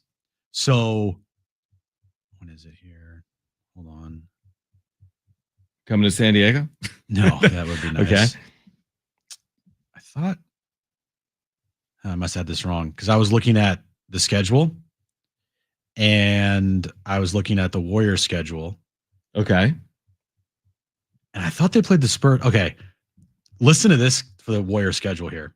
This is a crazy from November 7th through November 14th. Okay. So coming up. Yeah. This is when the NBA Cup begins, John. I know. They're in the group of death, the Warriors. They are in the group of death. On the road against the Nuggets in group play. At home versus the Pacers. On the road against the Thunder. On the road against the Spurs. Back on the road against the Spurs. Back-to-back road games against the Spurs or one's at home? One's got to be at home, right? Or does it say back-to-back road? Back-to-back road. Interesting. They should beat the Pacers at home in there. Are we sure about that? I mean, just based on paper, right? But I was going with the Warriors-Spurs matchup. I thought it was sooner than that. I thought it was coming up here like this still week. Like 2 weeks or whatever. But are you ready for it? No, because Victor Wembanyama is literally. Look, if Steph didn't exist, Wemby would be your favorite. Wemby might be up there. Don't you feel like Wemby? Excuse me. You all right? Kind of. Hold on. It's okay. Take your time. Getting choked up. I like this guy a lot. I know you do. You've been talking a lot about him. You might even buy his jersey recently. No, I'm not gonna do that. But soft. Don't you feel like Wemby is to big men what Steph was to like shooters a little bit? Now you can't right because you can't replicate Wemby because you can't replicate his size. There's a lot of 6 feet people in the world. There's not a lot of 7'4" people in the world. Like, think about this. If you just took Wembanyama's skill set and broke it down, and you were like, what player, like you could literally take the best of all these players. What's he shoot from 3 this year? Like 37, 38%. Yeah. That in the NBA, 37% is amazing. It's amazing. So he's not obviously Steph, but no, he's not shooting 44%. But if he's top 10, because I feel like that could be close to top 10. Maybe it's good. Top 15. You have to respect it. Certainly when someone shoots 37%. He's 7'5". He can shoot damn near 40% from threes. He blocks everything around the rim. He rebounds everything around the rim. He has handles like Steph and Kyrie. His moves are awesome. He went and trained with Hakeem Olajuwon in the offseason, so his post moves have improved. Yeah, he's big and physical now. Which it's always the thing where it's like, if I was that tall, maybe if I was like 6'10", that's still very tall. It's like KD size. Yeah. Right. I don't know, man. I feel like I would try to be as physical as I possibly can going to the hoop. When you're 7'6", 7'5", man, you got to feel invincible, I feel like. Here is the key. It's true with any athlete, but with him, all that matters is his health. How long are we going to see this like amazing player in the NBA where with like a LeBron James, even a Steph Curry, they're going to put together these 15, 20-year runs that have been unmatched or some of the best runs in the history of the sport? Is it possible at this size to do anything like that? Is it possible for him to do that for 15 years? Or is this going to just happen like for 7 or 8 years, or he's going to be dealing with injuries throughout the course of his career? He missed 46 games last year, and that was random. It was a blood clot. Yeah. But how long will he be able to do this? Will he be doing this at 36? Or is this going to be like a 10-year run? Who knows? But I'm just thinking about if Victor Wembanyama came walking in this studio right now. He can't fit in here. His head, so we have a television on the wall up here. It would hit the TV. It would be, I think his head would be like right up by the TV up there. Yeah, probably. That is such a large human being. And for being that size to do the things that he's doing, he's so quick. He's agile. He can dribble. He can shoot. He can rebound. He can block. He's so quick to block shots. It's incredible to watch. He is incredible. He to me right now is like, obviously I'm biased. Steph is my guy. But this guy's running circles around Steph Curry right now. I know, John. I know, but I'm just saying Steph's my favorite. Steph's career is obviously 1,000 times better than his career. I was just going about like, who would I want to watch right now in the NBA? Like Wemby. One player that I got to pick. NBA League Pass. Wemby. I mean, I get it. If you're a Warriors fan, that's fair. Right. But I think if you're an unbiased, if you don't have a team, it would be Victor Wembanyama. Yeah. I don't want to watch the guy like Luka and Shea. They're scoring a lot of points. Yeah. It's different. But they're also shooting 25 free throws. Yep. Like Austin Reeves had a 50 burger last night. I think he shot like 26 free throws. I mean, that's just there's been a lot of that. That's ridiculous. Yep. Like, can we have some honest basketball being played, guys? Now I see why Brian Windhorst flew to Paris to speak with him before the draft for 39 seconds. And the audio wasn't even good. It wasn't, but he was that good of a player. The fact, I mean, this guy's it's just unbelievable what he's done to start this year. I love just the random Wemby highlights. Like, he just did this. It's already happened like 15 times in 3 games. The highlights have all been ridiculous. He made Anthony Davis look like some random NBA player that's like no one knows about. Oh, he made him look like the worst defender ever, and he's like a brilliant defender. Yeah. He like completely abused And he makes him. Anthony Davis look small. I know, it's ridiculous. It's crazy. He makes KD look small. All right, we're going to touch on this weekend in the NFL, what happened to Jim's Niners, plus we're looking ahead to Monday Night Football, plus Will Brinson will join us, senior NFL writer for CBS Sports at 4:30, and we've Aztec homecoming tickets to give away in the 4 o'clock hour as well. Stay with us, John and Jim, San Diego Sports 760 and live on the iHeartRadio app.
This update's brought to you by Staples Stores. San Diego State football picking up another win as they shut out Fresno State, and they won the old oil can, staying here in San Diego as they won 23-0 to improve to 6-1 on the year. They're now officially bowl eligible. Next up for the Aztecs, they'll take on Wyoming for homecoming here at Snapdragon Stadium on Saturday night. SDFC picked up their first ever playoff victory as they beat Portland Timbers last night 2-1 to take a 1-0 series lead. Game 2 will be on Saturday night as well in Portland on the road. Monday Night Football tonight, Chiefs and who is it, John? Chiefs and who?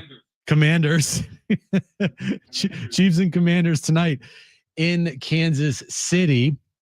And also, Lakers basketball tonight at 7:30 as the Lakers take on the Trailblazers. Your local Staples has hot deals and super low prices throughout the store on everything for your business. And right now at Staples, save up to $125 off your print order. Exclusions do apply. Visit staples.com/print for details. Ends November 1st. Plus, save even more with the Easy Rewards program at Staples.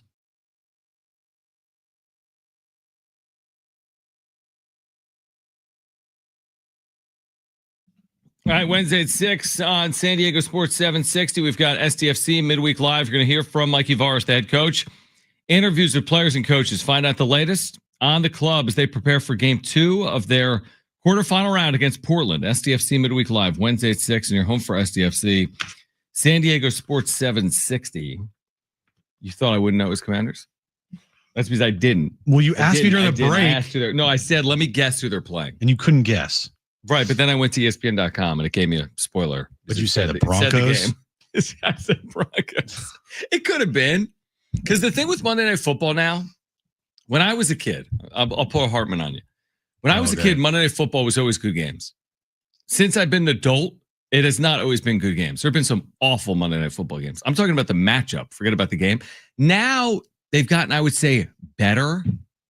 But it's not typically the best game of the week anymore. It was in 1995. It is not in 2025. Like, this is an intriguing game, except they don't have Jaden Daniels. Right. So, like, yeah, on paper, I like the idea. Commanders, sexy, NFC title game, Chiefs, they're in the Super Bowl every year. That's cool. Until Jaden Daniels isn't playing. Like, shouldn't the Chiefs roll tonight? Yeah.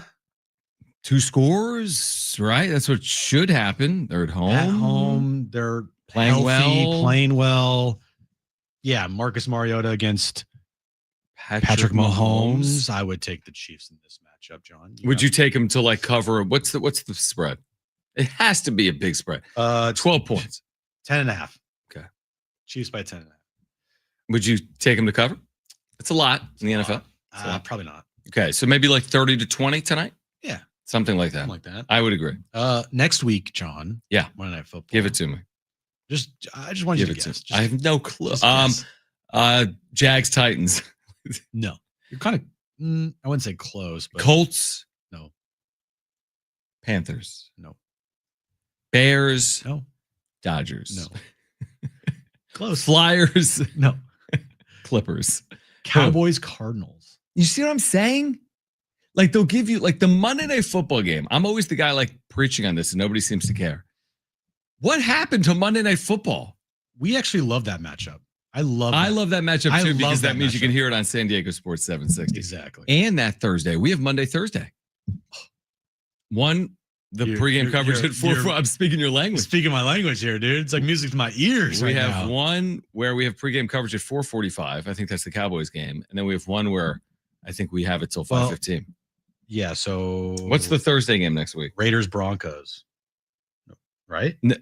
Is that a week from Thursday? Because this Thursday, Ravens, Dolphins. And then that's a terrible game. Next Thursday is Raiders, Broncos. We're going to carry the Raider game here? Yeah. Okay. We will. So we have Monday with the Cowboys. Are we? Because we have Sean Lewis Coach Show on Thursdays. Not so fast, my friend. That'll be Friday that week. Ooh. Because that's when the Aztecs are in Hawaii. And we're carrying Thursday Night Football. And then we'll do Friday night Sean Lewis Show. Okay. Talk to him from the beaches. We'll be wearing Lays at a pig roast. Must be nice. Oh, and by the way, Monday, November 17th. Give it to me. Cowboys, Raiders. Yes. So what happens? Anytime basically a Cowboys or Raiders game, Do they Chargers? No. Dare I say? No. We don't get if the Chargers play on Thursday or Rams. Rams. Okay. Rams. Trying to think. Thursday, December 4th, Cowboys Lions Thursday Night Football. Let me ask you this serious question. Put the program. Why don't we have live local rights for all 32 teams, and then we could take the local play-by-play for any Monday or Thursday game? You're asking the wrong person. But you agree with that? Because tell me I'm wrong. NFL's huge, right, Jim? Have you heard this? NFL's massive. Well, it's the National Football League. Without fantasy football, it's not big. I agree that it's all based on fantasy. But here's the thing. NFL's big. When we air games, people listen, right? Yeah. So if we aired, are you telling me people wouldn't listen if it was Bears-Eagles? Why don't we get the Bears local rights, air them when they play Monday night or Thursday night?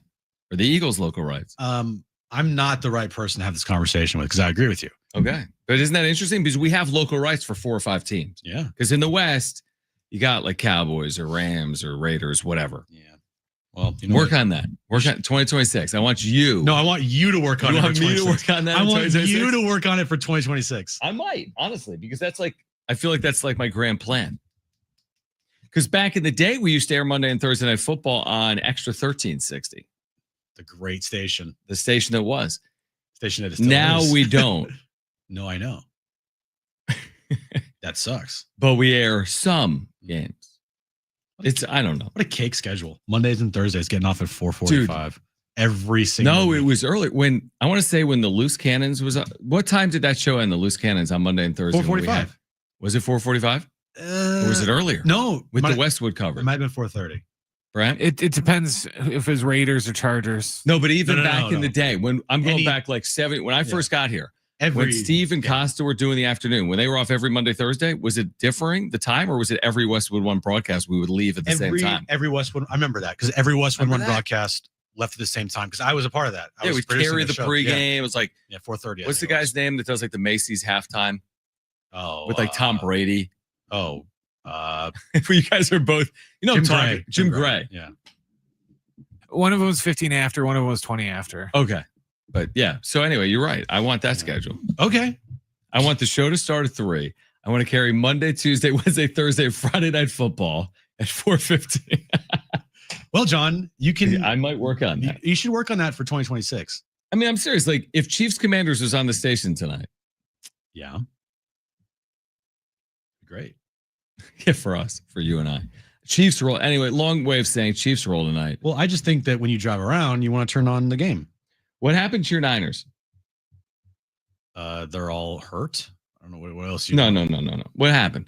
Because I saw something from Pro Football Talk that said it's 9-0 Texans. I sent it to you. I know. It's like 9-0 the dumbest Texans. update possible. Which made no sense. Who cares? They had the ball flushed at the before the start of our show. They held the ball for 4 minutes and 45 seconds in the first half. Yeah, it wasn't pretty. They scored 15 points. They lost 26-15 to a Texans team that isn't good. Look, it's hard when you don't have players. When you don't have your starting quarterback, your two top wide receivers, your defensive player of the year candidates, plural. Candidates. So is that how you explain CJ Stroud 30 of 39, 320 and 2? Yeah. By the way, you also don't have your second top edge rusher in Bryce Huff. So you're missing your 2 top edge rushers. You're missing your all-pro linebacker. You're missing your starting quarterback. You're missing your top 2 wide receivers. You're missing your starting center. You're also missing your starting left guard. What else? But this is like with the Padres. But again, no excuse. I know it is a league of next man up in the NFL. But they showed a graphic on television. Okay. That was literally insane. I don't have it pulled up in front of me. In terms of like guys that are out or miss games or something? It showed, I got to find it because I got to see the exact number. It was like over 2,000 plus games missed due to injury for the 49ers since 2017. Right. So it's like more than any or 2018 or whenever it was. More than everyone else. Yeah. It was in the Kyle Shanahan era. They had over 2,000. I think it was like 2,300 total games missed. It's insane. Due to injury, which led the NFL by a country mile. And for that to happen, I was texting my friends. I'm like, if this team ever stays healthy again in the next 5 years, like they're going back to the Super Bowl. Unless they face Patrick Mahomes, then they're losing. But the last time they were healthy was the year they went back to the Super Bowl. Mm-hmm. And that was 3 years ago. And then they literally got hurt in the Super Bowl. And then, one of their best linebackers tore his Achilles. Like jumping off the field or something. And the following year, everyone's hurt. And the following year after that, everyone's hurt. And everyone's hurt. At some point, it just gets too ridiculous to even try to comprehend or consider them being like a viable threat. And at some point, it just gets so frustrating as a fan. I'm like, I don't want to watch this. Like everybody's getting hurt. And then the backup starting linebacker yesterday gets hurt. And I'm like, what's the point? The schedule remains soft, though. But when you have all backups, John, it doesn't matter. It does not matter. Yeah, I mean, it's actually not overly soft. Like Rams are in there, obviously. I'm just like at Colts are in there. It's not an easy schedule. No, it's really not. It actually turned into kind of like a moderately difficult schedule. When you look at, they have to face the Colts, the Rams, the Seahawks. Those are 3 tough games. Yeah. They also, like, I'm not saying the Bears are going to be easy. But they have the Bears in the schedule. But they have the Bears. I mean, there's some games that are winnable in there, obviously. The Clevelands, the Giants, right? I mean, look, who knows? Who knows? But my guess is by the end of the year, before the end of the year is done, this team will suffer at least 2 or 3 more like catastrophic injuries. That'd be huge. It would be huge. if they're trying to win the injury Super Bowl, they're right there, man. They're the number 1 seed. They're the top seed. They're the top seed. Is that good? The best and worst of the sports weekend coming up on the other side. Plus, we're giving away Aztec tickets for Saturday. It's homecoming at Snapdragon Stadium. San Diego State is 6-1. They're hosting Wyoming. We'll give those tickets away within the next hour. This is John and Jim.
All right, John and Jim, San Diego Sports 760. Will Brinson, senior NFL writer, CBS Sports, will join us at 4:30. We'll preview tonight, Commanders and Chiefs. Look back at Sunday in the NFL as well. And then coming up around 4:45, we have Aztec tickets to give away.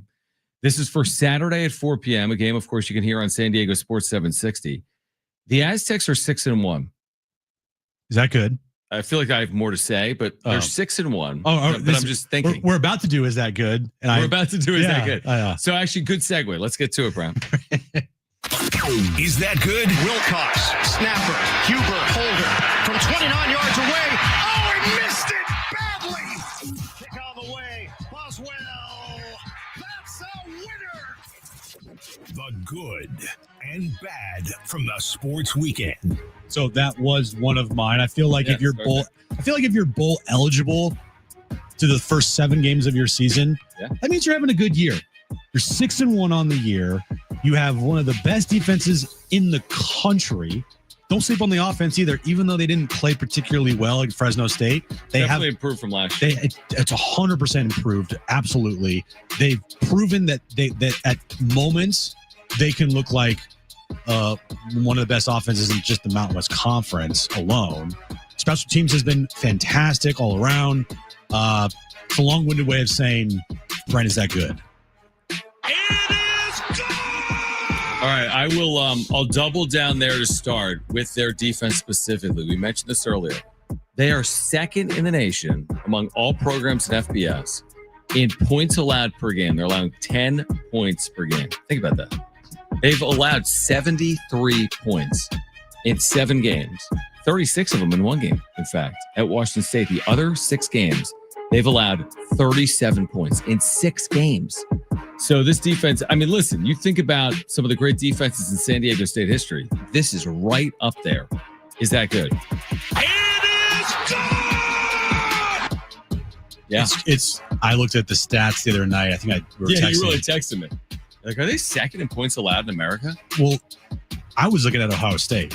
Right. They're allowing what, 6 points or 5 points per game? Like 5.3 points per game. I mean, that's ridiculous. That's stupid. How? I mean, they're playing the Big Ten. I don't know. So LSU, over the weekend, fired head coach Brian Kelly. Yeah. His buyout is $53 million. Is that good?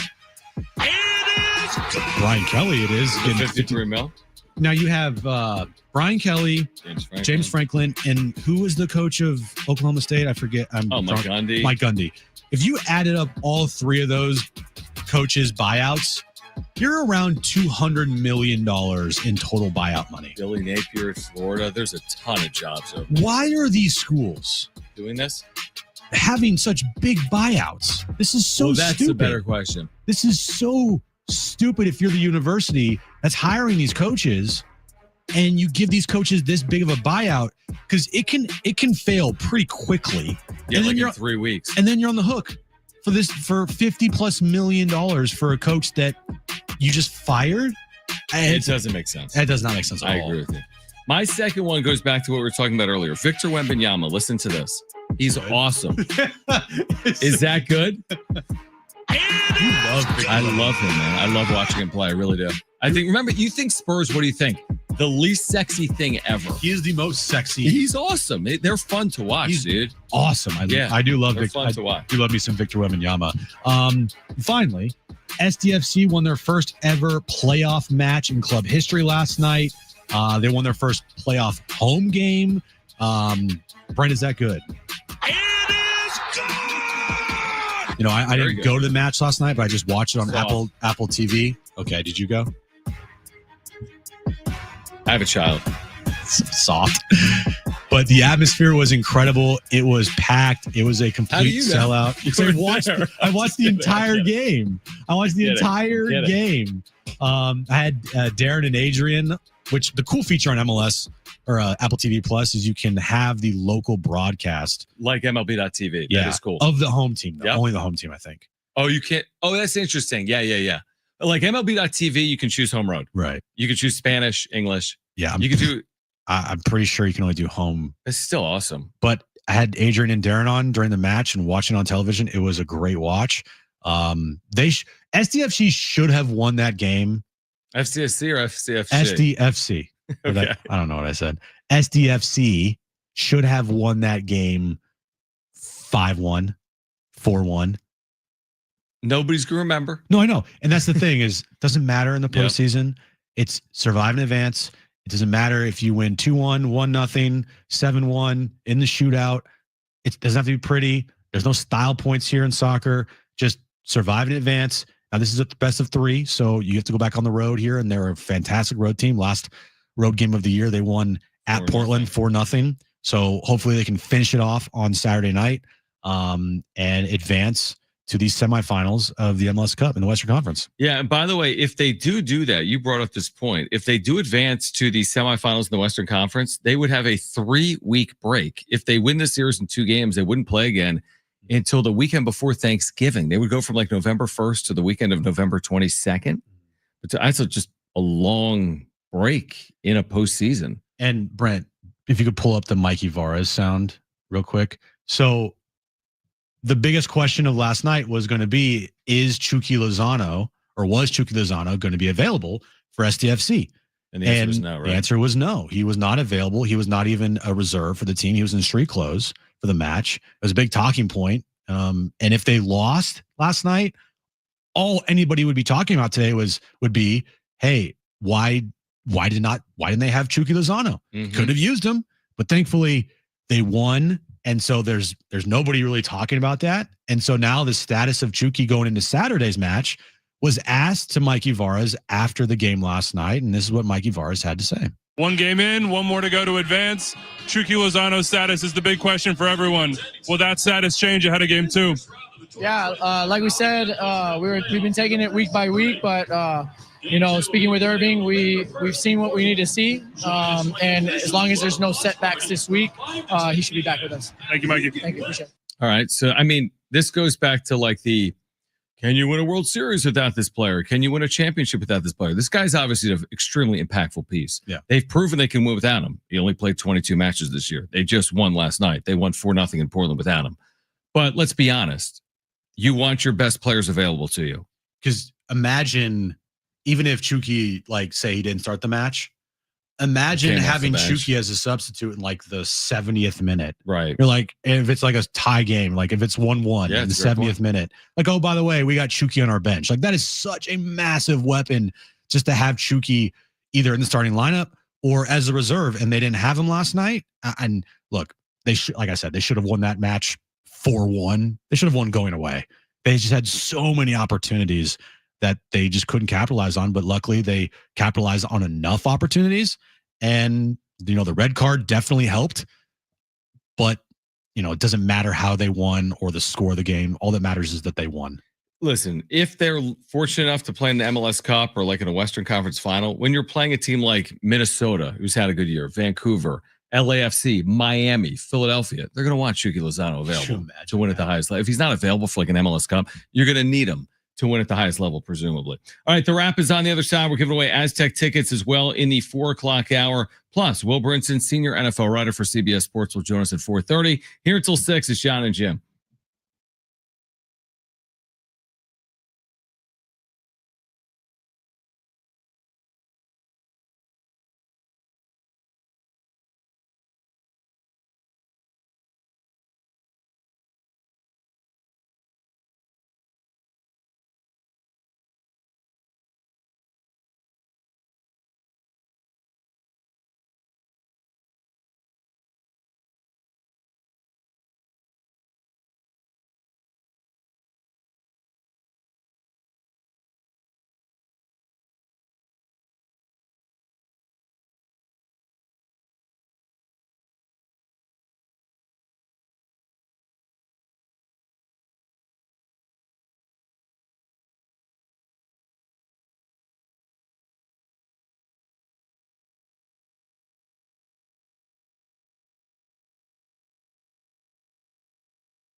All right, this update is brought to you by Staples Stores. San Diego State beat Fresno State. The oil can is staying here in San Diego as they shut them out 23-0 to improve to 6-1 on the year, and they are officially bowl eligible. Next up for the Aztecs will be homecoming here at Snapdragon Stadium on Saturday against Wyoming. SDFC last night took down the Portland Timbers to win their first ever playoff match and take a 1-0 series lead as they won 2-1. Next up will be on the road as they look to finish off the Timbers and advance to the semifinals of the MLS Cup. Game 2 of the series will be this Saturday in Portland.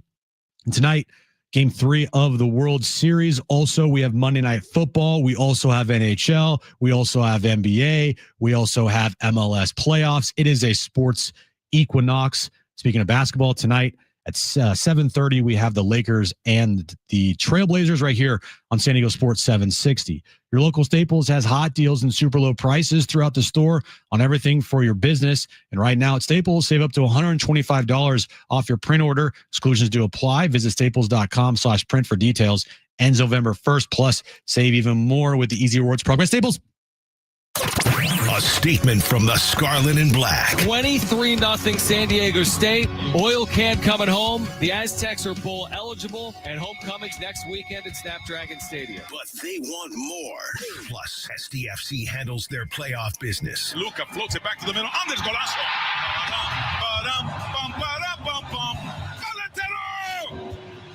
They play again on Saturday, looking to move on. And more on the Padres search for a manager. All right now from the San Diego Sports 760 studios with John and Jim. All right, San Diego and Southern California, what's going on? This is hour 3 of John and Jim. In this hour, Will Brinson, CBS Sports NFL writer, will join us at 4:30 as he typically does on Mondays. We'll get into Monday Night Football and this past weekend in the NFL. And then coming up later in the hour, your chance to win a pair of tickets to see San Diego State and Wyoming. That's Saturday at 4 p.m. homecoming at Snapdragon Stadium. We have another giveaway we'll share with you, Bryan Adams tickets. We'll give those away in the 5 o'clock hour. Okay. All right. Does that sound good to you? Yes, it does. Does that sound really good to you? Sounds amazing to me. I mean, this is the time of year. This is why Jim calls October the best month of the year. It's the equinox. It's the equinox. You got it all. Everything. It's a buffet. Jim just told me something. Hold on. E-break. Jim told me something at the break that literally like blew my mind because he was like so serious about it. I'm like, what are you talking about?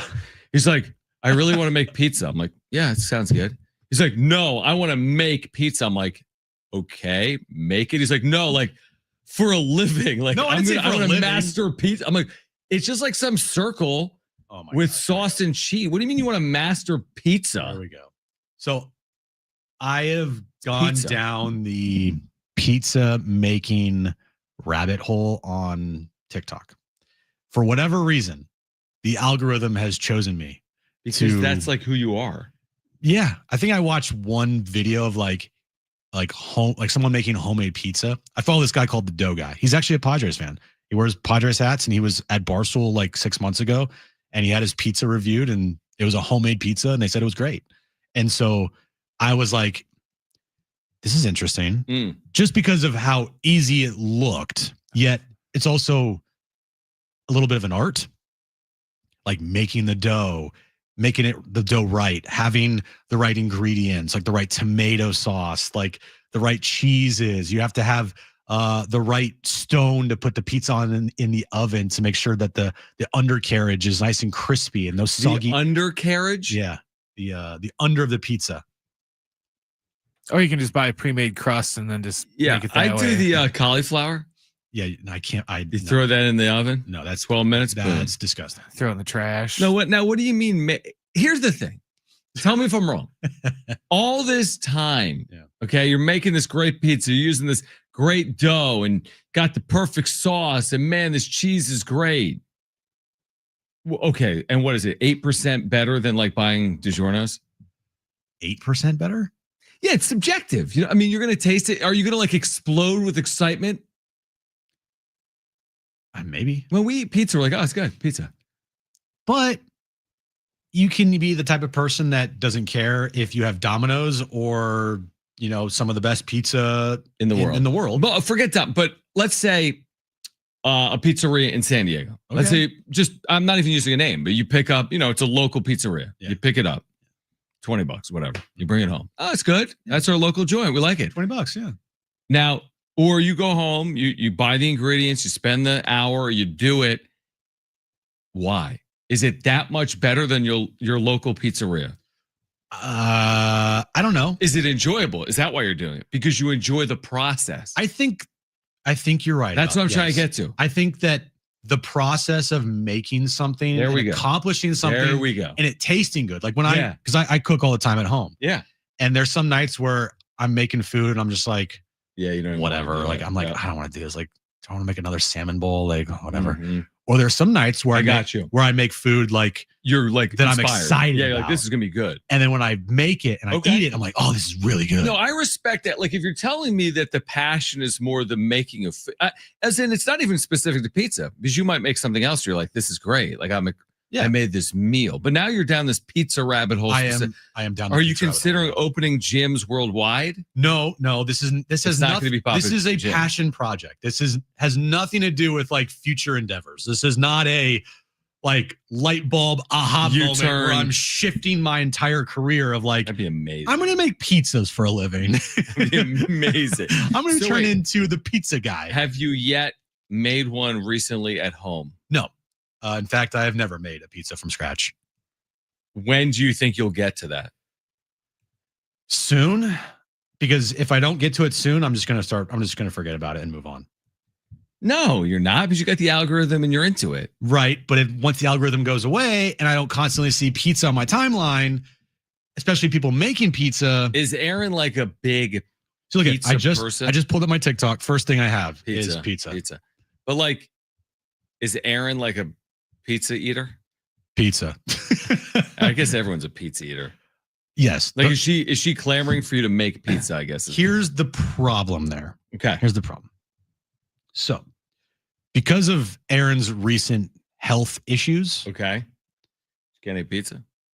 She can't particularly have a lot of gluten. Okay, fair. But isn't there the dough you could probably buy with gluten-free? Gluten-free? You can. Yeah, but it's not. It doesn't taste the same. Yeah. So the guy that I follow, right, the dough guy, he recently on his TikTok, right, posted a video and recipe of gluten-free New York style pizza. Look at this thing. Look at that. That looks really good. And that's homemade, that looks great, gluten-free pizza. Looks awesome. So I'm like, you know what? Yeah, I'll do that. I kind of want to do that. Yeah. No, it looks really good. And so now I'm like looking at stones to buy for the oven to make sure that it cooks properly. Gotcha, yeah. I'm looking for like the right tomato sauce to buy. So this is gonna be an expensive endeavor. But if you do it a lot, then the stone's gonna be the only thing that would be expensive would be the stone. The stone's $100. $100? But the ingredients, like to make a pizza in total, would cost less than $4. Is that right? Yeah. That makes sense. The serving, like this much tomato sauce and this much cheese and this much dough. So to make one like 16-inch pizza, did the calculations. It's like $4. Less than $4. Well, then you should make a pizza every day for the rest of your life. But like, you have, dude, look at that pizza. It looks amazing. Yeah. Like I don't know. I'm inspired by this. Are you putting pepperoni on this thing? Yeah, probably. Like in the ideal world, is that what's the topping? Pepperoni or just cheese? Okay. Yeah. Not veggie? No, John. Pineapple? No.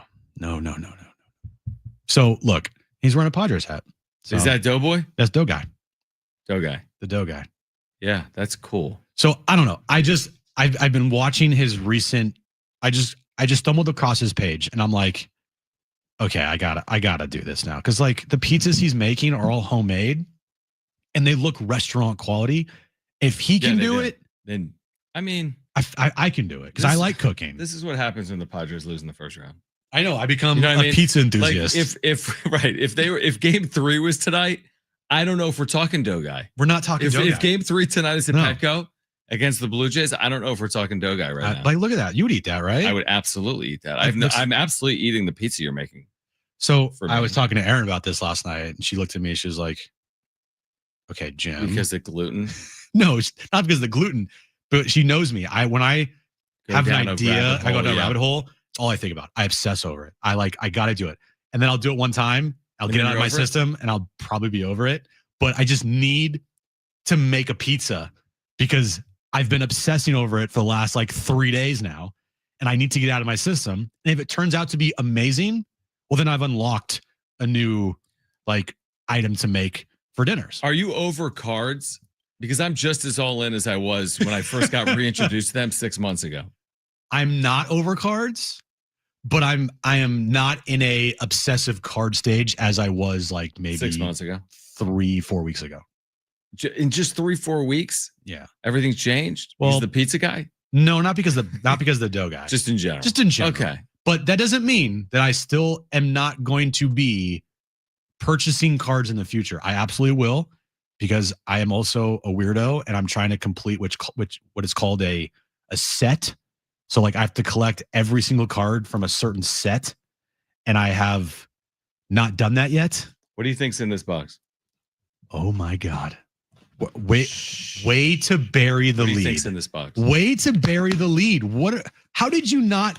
First off, how did I not notice this? Second off, how is it taking you this long to have mentioned that you have cards here in studio? I think this is what it is. What do we got? One of these is from I believe Santa. Santa Claus swinging by. Santa Claus is coming by. Okay. Santa sent it to you to look over it first, right? Okay. I have this pizza. Look at this. Line. Oh my gosh. You got the Topps 2025. Topps has the license for basketball for the first time in 15 years. Oh my goodness. I talked to Santa through handlers. I heard that. I saw someone open those cards on TikTok and they said they're absolute trash. It can be. Now this is the flagship product, which means there's gonna be like 17 million cards. Did you buy 2 so you can have one to like save? One I'll open in one. Or did Santa give you 2 so you could like keep one? Santa gave me one. Because that thing with Cooper Flag, if he turns out to be good and all the other rookies in this class. If you find any real Cooper Flag, you sell it right away. Well, who's the rookie for the Sixers? Oh, VJ Edgecombe? Come on. He's going to be like amazing. But look at this. So I'm opening one is the point. The other, how much? I talked to Santa. These, I bought it on the pre-sale at Topps.com. This is just a paper product. It's not like Chrome. $109.99. Now in the second, no, each. Oh. Now in the secondary market, it's like $250, $300. Smart. Yeah, but I bought the day it came out at like noon, like 3 weeks ago. You have to keep one. Just keep it back because it's the flagship product. You have to keep it sealed. It's so hard to do. No, you have 2. This is a good thing. You have to keep one sealed, and ideally, you probably want to buy a box for it just to make sure nothing happens to it. Really? Like you're saying put it in a box and like seal it? Like put it in one of those like either what's it called? I'm not a silicone thing, but it's like one of those I don't know. Yeah. Just find something to keep it protected. Okay. What I'm trying to say. Because in like 5 years, could be worth a lot if Cooper Flag is Cooper Flag. Yeah. Look at the Wemby box rookie cards are going for probably right now. They're going for a ton. If Cooper Flag, other than his first game, might have convinced me.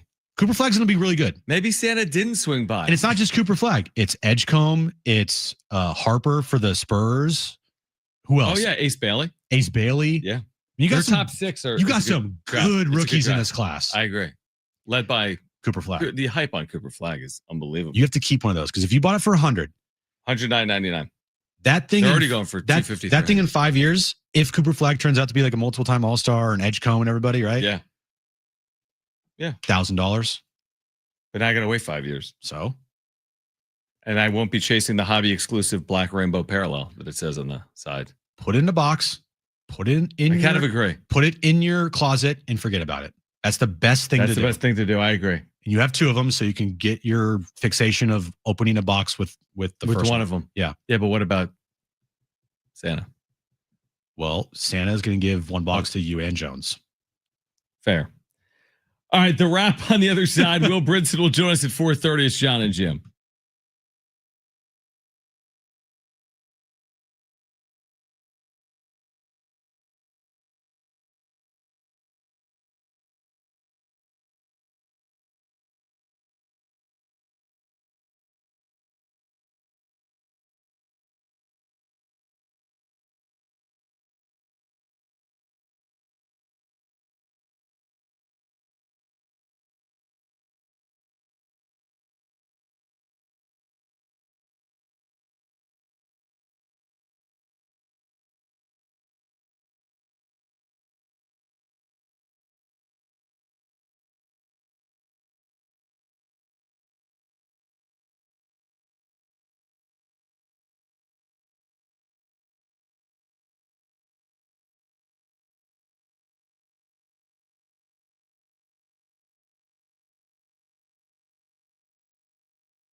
All right, Will Brinson, senior NFL writer, CBS Sports, coming up in about 10 minutes. He'll join us at 4:30. Then in about 20 or 30 minutes, we'll give away these Aztec tickets. They're taking on Wyoming homecoming. Huge game at Snapdragon Stadium on Saturday at 4 p.m.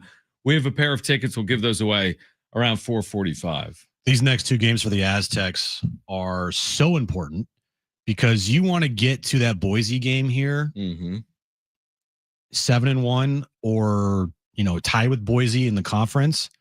Now they're right now they are second in the conference behind Boise. Boise's 4-0 in the conference. San Diego State's what, 3-0? 3-0, yeah. So, right, it's half game difference. Yep. But I want that Boise game here at San Diego to be like so huge. Important that you want to sneeze throughout it, dude. Is that what you want to do? I don't get it.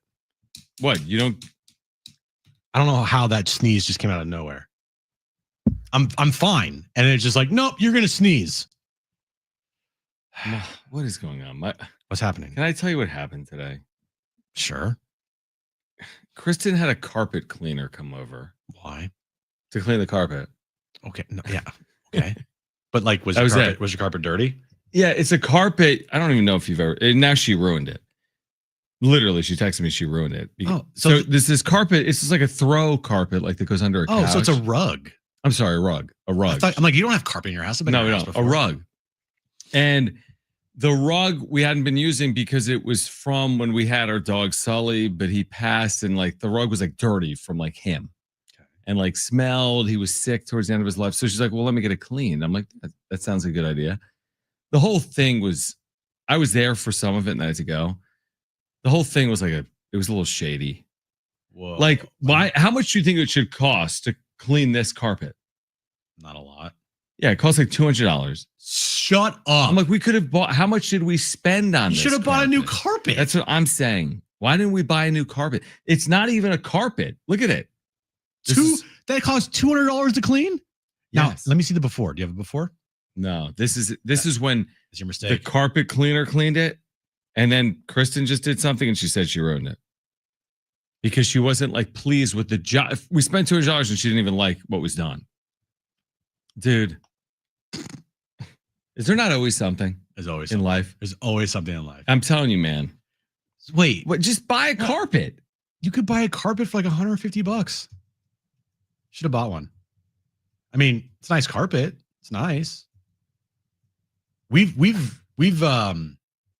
just stopped caring about cleaning our carpet at our house. We have a carpet in our living room, and it's dirty. Like, it's literally blending in with like the floor color now. It's bad because having a dog, it gets dirty. Mm-hmm. And before we stopped caring, Erin bought a carpet cleaning vacuum. She bought like carpet cleaner. She bought all this stuff to clean a carpet. And we would once every couple of weeks, we would clean the carpet. And then finally we just said, screw it. And it's not worth it. Just buy a new carpet. What we have spent 30 minutes on carpets and pizza and these Topps cards. Yeah, it's just like, it's kind of funny because because you've been married for how long now? A year plus. Yeah, over a year. And I've been married 10 plus years. The things that come up in a marriage. Yeah. like I would never, and I mean, I would say this if Kristen was here or listening. I wouldn't spend 2 seconds doing this, right? Or worrying about it, and this has been like an 8-month saga. You know what I mean? Like, oh my God. Who cares? I'm like, just get a new rug. And I said, so I just asked, I said, why didn't we just buy a new one? I said, we can get a new one, all good.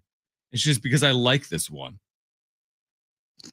Well, we can't find something similar. I mean, this didn't come from like Africa. I need to see the before though. Yeah, you're saying like if it got cleaned or whatever? Yeah, I need to know like it was why. dirty. I mean, she just didn't think that this is the clean today. She didn't think it was like clean enough. If you look, I mean, it was still kind of dirty, I guess. Okay, here's my question. Because I'm guessing she vacuumed it, right? Yes. Let me see the updated photo. The updated photo she ruined. She said, I beep up the carpet. It's ruined. Let me see it. Tried to get the smell out. I don't think it's ruined. I think it could be like. My guess. Yeah, what you do? Oh boy. Okay, here's my guess. it was still wet, and it needed to dry. Yeah. What'd you put on it? And she vacuumed it, and it just it effed it up because it looks like those are vacuum marks. It looks like. Oh, and so when a carpet is wet, John, you can't just vacuum it. Gym facts. I like this. The next time I'm considering, and I'm sure vacuuming, and I'm sure that the carpet needed to just rest. I don't know. The carpet needed to rest. Like it needed to dry. It needed to. But here's the problem. Now we just spent $200 to clean a rug that's now screwed up. Here's the problem. The bigger problem, and I get it. Yeah. You know what I mean? I'm impatient too, but Kristen needed to just leave it alone. Because you got to tell her that. I know it's impossible. I'm sorry, Kristen. She's not listening. But you got to clean today, right? Yeah. Okay. You need to let that carpet just I agree. Sit. It's and sometimes it's fine. Yeah. It's like if someone gives you a haircut, you're like, I don't like it. And then you start cutting your own hair. That's Kristen. You're like, I messed it up. That is Kristen. Yeah. I would never do that. Yeah. By and large. I mean, if it was really bad, maybe. Yeah. But you just gotta let it be. You can't all of a sudden think that you can clean the carpet when the carpet just got cleaned. Because I guarantee you the carpet would have looked better tomorrow if you just let it be. Well, think we could have no carpet like we had a day ago and $200 more. True. Yeah. Easily. And now we're out $200 and the carpet. Yeah. That sucks. Because now you have to spend another $200. And that's why, what's a better usage of $200? These two beautiful boxes of Topps cards or that cleaning that ruined carpet? Thank you. Topps cards. Will Brinson, senior NFL writer, CBS Sports. We'll talk carpets with him coming up next.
All right, this update is brought to you by Staples Stores. Aztecs will start there. They shut out Fresno State over the weekend, 23-0. They moved to 6-1 on the year. They are now bowl eligible on the season. Next up, they'll take on Wyoming this Saturday for homecoming at Snapdragon Stadium. We're giving away tickets to that game coming up here in a little bit. SDFC last night with a 2-1 victory over Portland to take a 1-0 series lead. Game 2 of their series will be on Saturday night in Portland. And tonight we have a sports equinox, NFL, NHL, NBA, and Major League Baseball all happening at once. Speaking of the NBA, you can listen to Lakers and Trailblazers right here at 7:30 on San Diego Sports 760. Your local Staples has hot deals and super low prices throughout the store on everything for your business. And right now at Staples, save up to $125 off your print order. Exclusions do apply. Visit staples.com/print for details. Ends November 1st. Plus, save even more with the Easy Rewards program at Staples.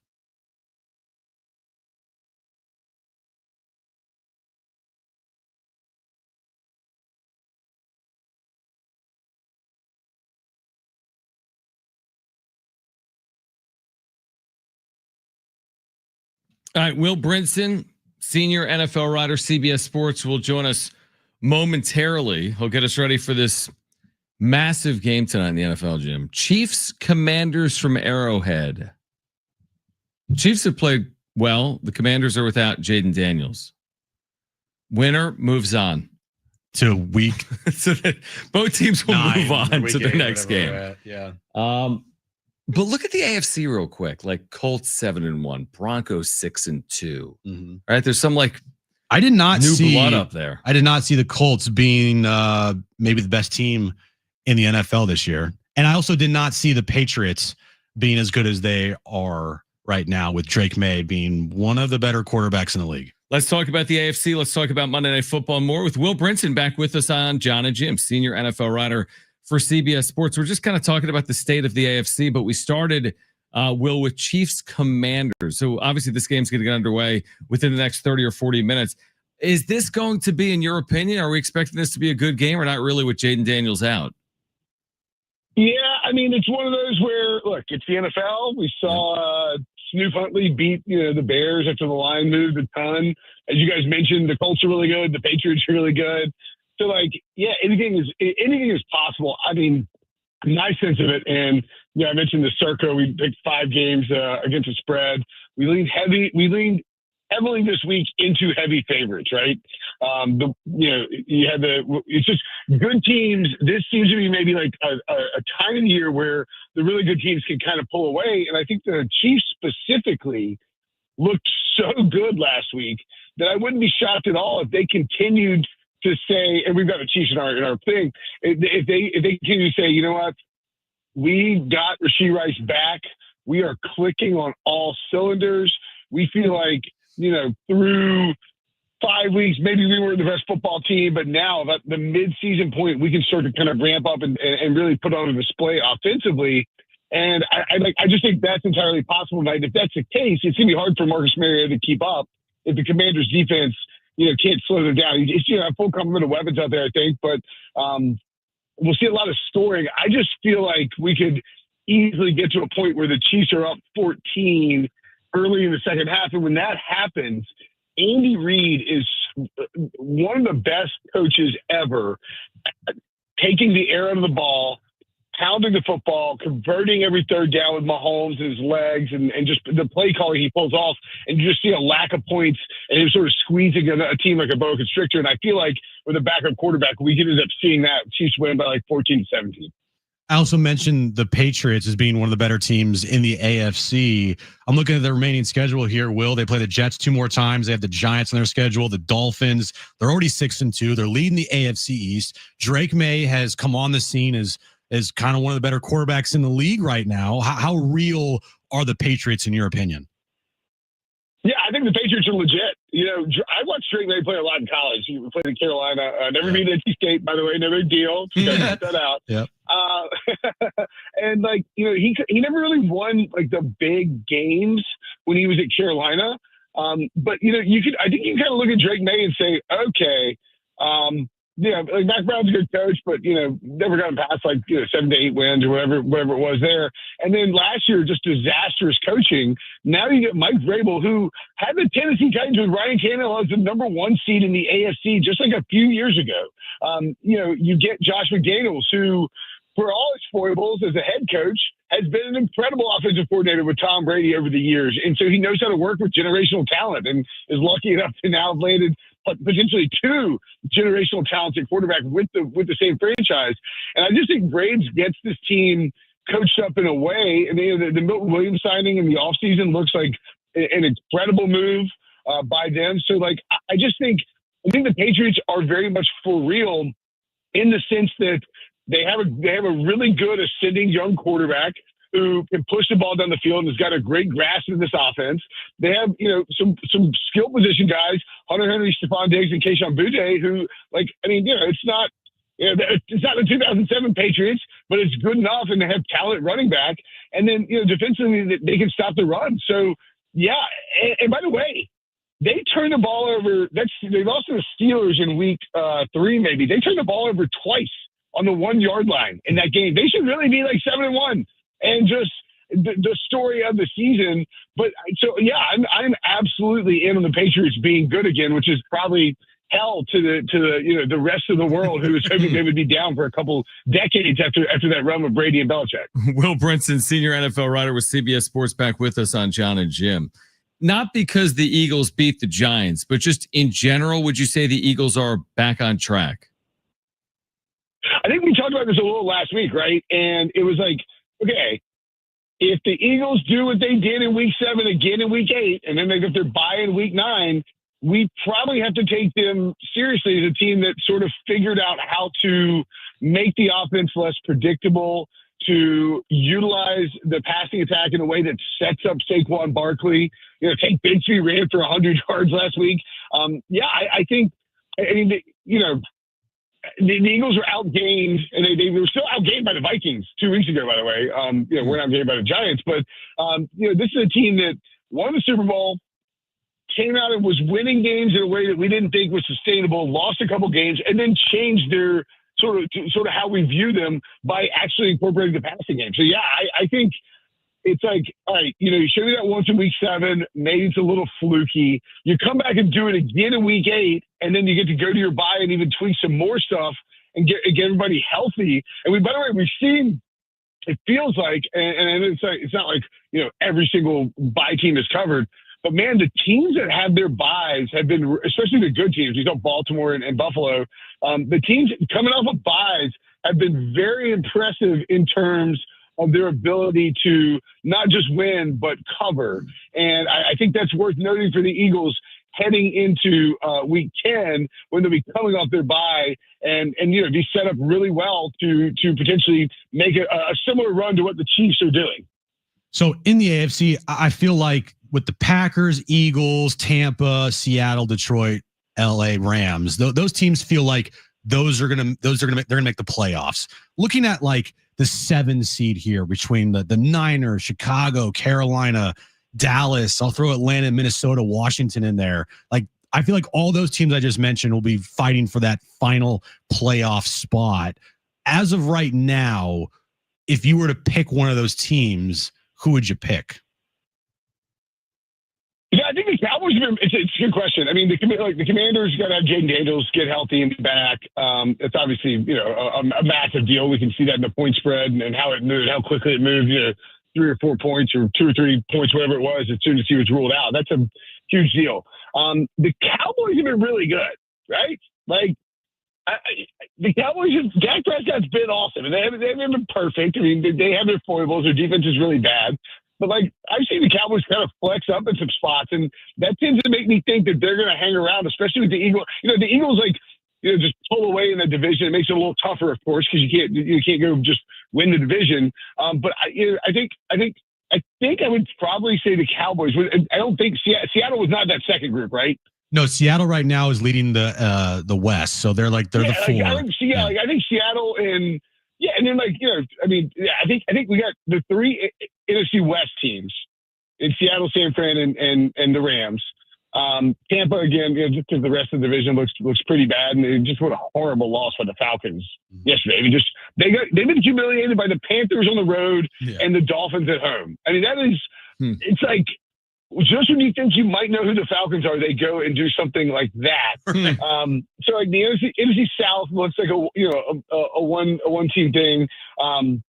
The Packers and the Lions, as you mentioned, probably locks. So I think the Cowboys are probably the team I would take if I was picking somebody from that second tier group. I think they're the best of the second tier teams, just because Dak's playing so well. Brian Schottenheimer's done a great job coaching them up, and then imagine if that team had Michael Parsons on it right now. Yeah, that would be good for them. Maybe they shouldn't. They might need a pass rusher. Oh wait. Yeah, maybe they shouldn't have traded. Yeah, right. Will Brinson, senior NFL writer, CBS Sports, with us right now on John and Jim. At the end of the day, we're talking about some of these upstart teams, whether it's the Patriots or the Colts. But at the end of the day, in the AFC, is it going to return to form, so to speak? Like we're going to look up in January and the Chiefs are playing the Bills or something like that. Is that the expectation still?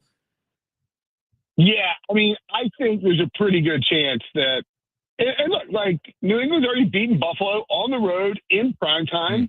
I mean, they can go and do it, but the playoffs are a different beast, and Josh Allen has been there a lot. Remember Josh Allen's, I heard it was his first playoff game, maybe it was his second one.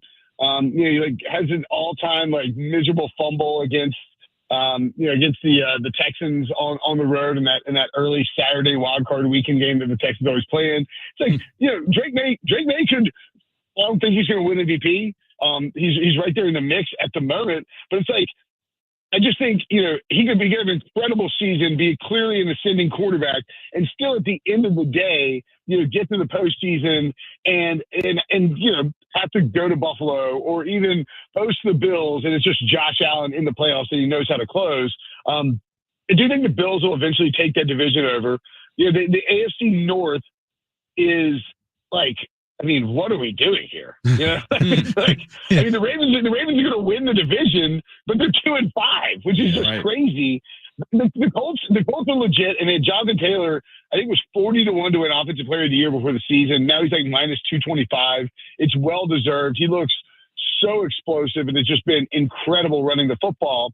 And then the Chiefs are going to probably win the AFC West, right? I mean, the Broncos have been very good. They just lost Patrick Surtain, by the way, for 4 to 6 weeks, which is a huge loss because of what he does for their defense and how it allows them to match up against wide receivers. And so, I think the Chiefs will win that division. So to answer your question, it's going to be the Bills and the Chiefs eventually. Maybe the Ravens get there. It's probably going to be one of those three teams with one of them gets scared or maybe even upset in the divisional round by either the Colts or the Patriots. But it's hard to look at the AFC and not see it being pretty freaking top heavy right now. Do you know anybody that took Bengals in their survivor pool this past weekend? You're talking to somebody, so yeah. Oh, in Survivor you took him? Oh yeah. So we had I did a bunch of leagues with various entry levels with 3 friends, and we had 3 entries left, and we took 1 Patriots, 1 Chiefs, so we got that still potentially alive tonight, and then 1 Bengals. And I mean, they were it's I didn't want to take the Bengals personally, but there was a guy stomping for it, because they beat the Steelers last week, and he pointed out, I was trying to point out, look, that defense is terrible. They didn't. By the way, Colts defense looks pretty good. Maybe not Lou Anarumo's fault. Maybe more of a Bengals situation, but they're up 14 points against a winless Jets team at home in the fourth quarter, or maybe it was on the road, wherever it was. But they're 14 points against a winless Jets team, and you're trying to keep your season alive in a bad division to get Joe Burrow back in time for a playoff push, and they just can't hold on to that lead against Justin Fields and a Jets team that had negative 10 passing yards, in the last fortnight. I mean, that is you scored 38 points against the Jets, and you feel like you are probably winning really handily. So that's about as bad a loss as it gets. just in terms of a team that desperately needed to win to keep their season alive. And so, not thrilled about the old Bengals there. They allowed 500 yards at home to the New York Jets. And like you said, blew multiple double digit. I thought they were, I was just over 500 yards. Yeah, they were 6.5 point road favorites. Right. Yeah. I mean, 500. The Jets had negative 10 passing yards. Not great. On our televisions 2 weeks ago, and they did that. Unbelievable. Crazy. Will, we appreciate you hopping on as always. We'll do it again next Monday. All right. Hey, boys. Talk to you soon.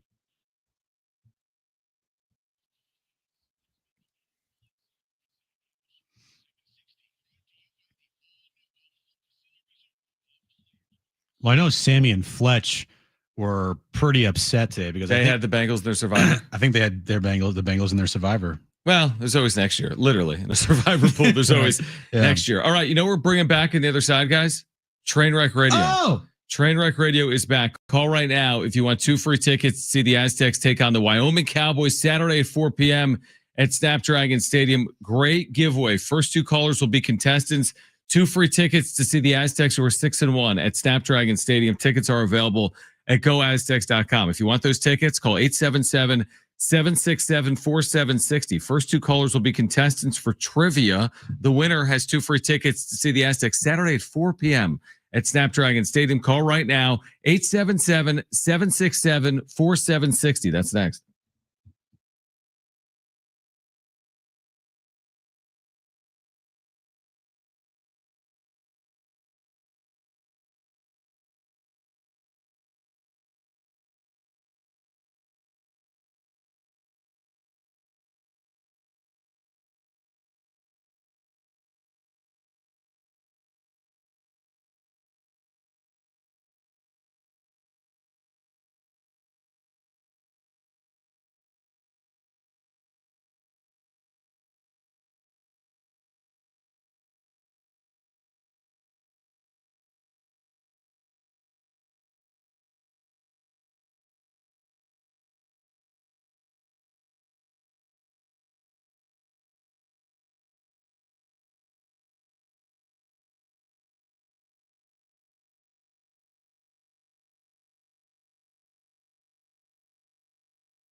By the way, if you missed Steven Strasburg, the new special assistant to the head coach, San Diego State Baseball, he joined us earlier. You'll hear our conversation coming up at 5:30. Now, it has been a while. Does everyone remember how to do Trainwreck Radio?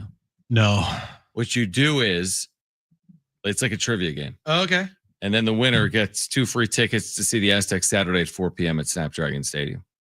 Oh, I didn't know that. Yeah. As they get ready for Game 3 of the World Series in LA. Have the Dodgers ever hosted a World Series game? I forget. No, question. I don't think that. This might be the first time I've ever hosted a World Series game. This year. Will there be open seats at Dodger Stadium? Is the sky blue? Do we like cards? I like cards. They're all rhetorical questions. All right, let's get to it.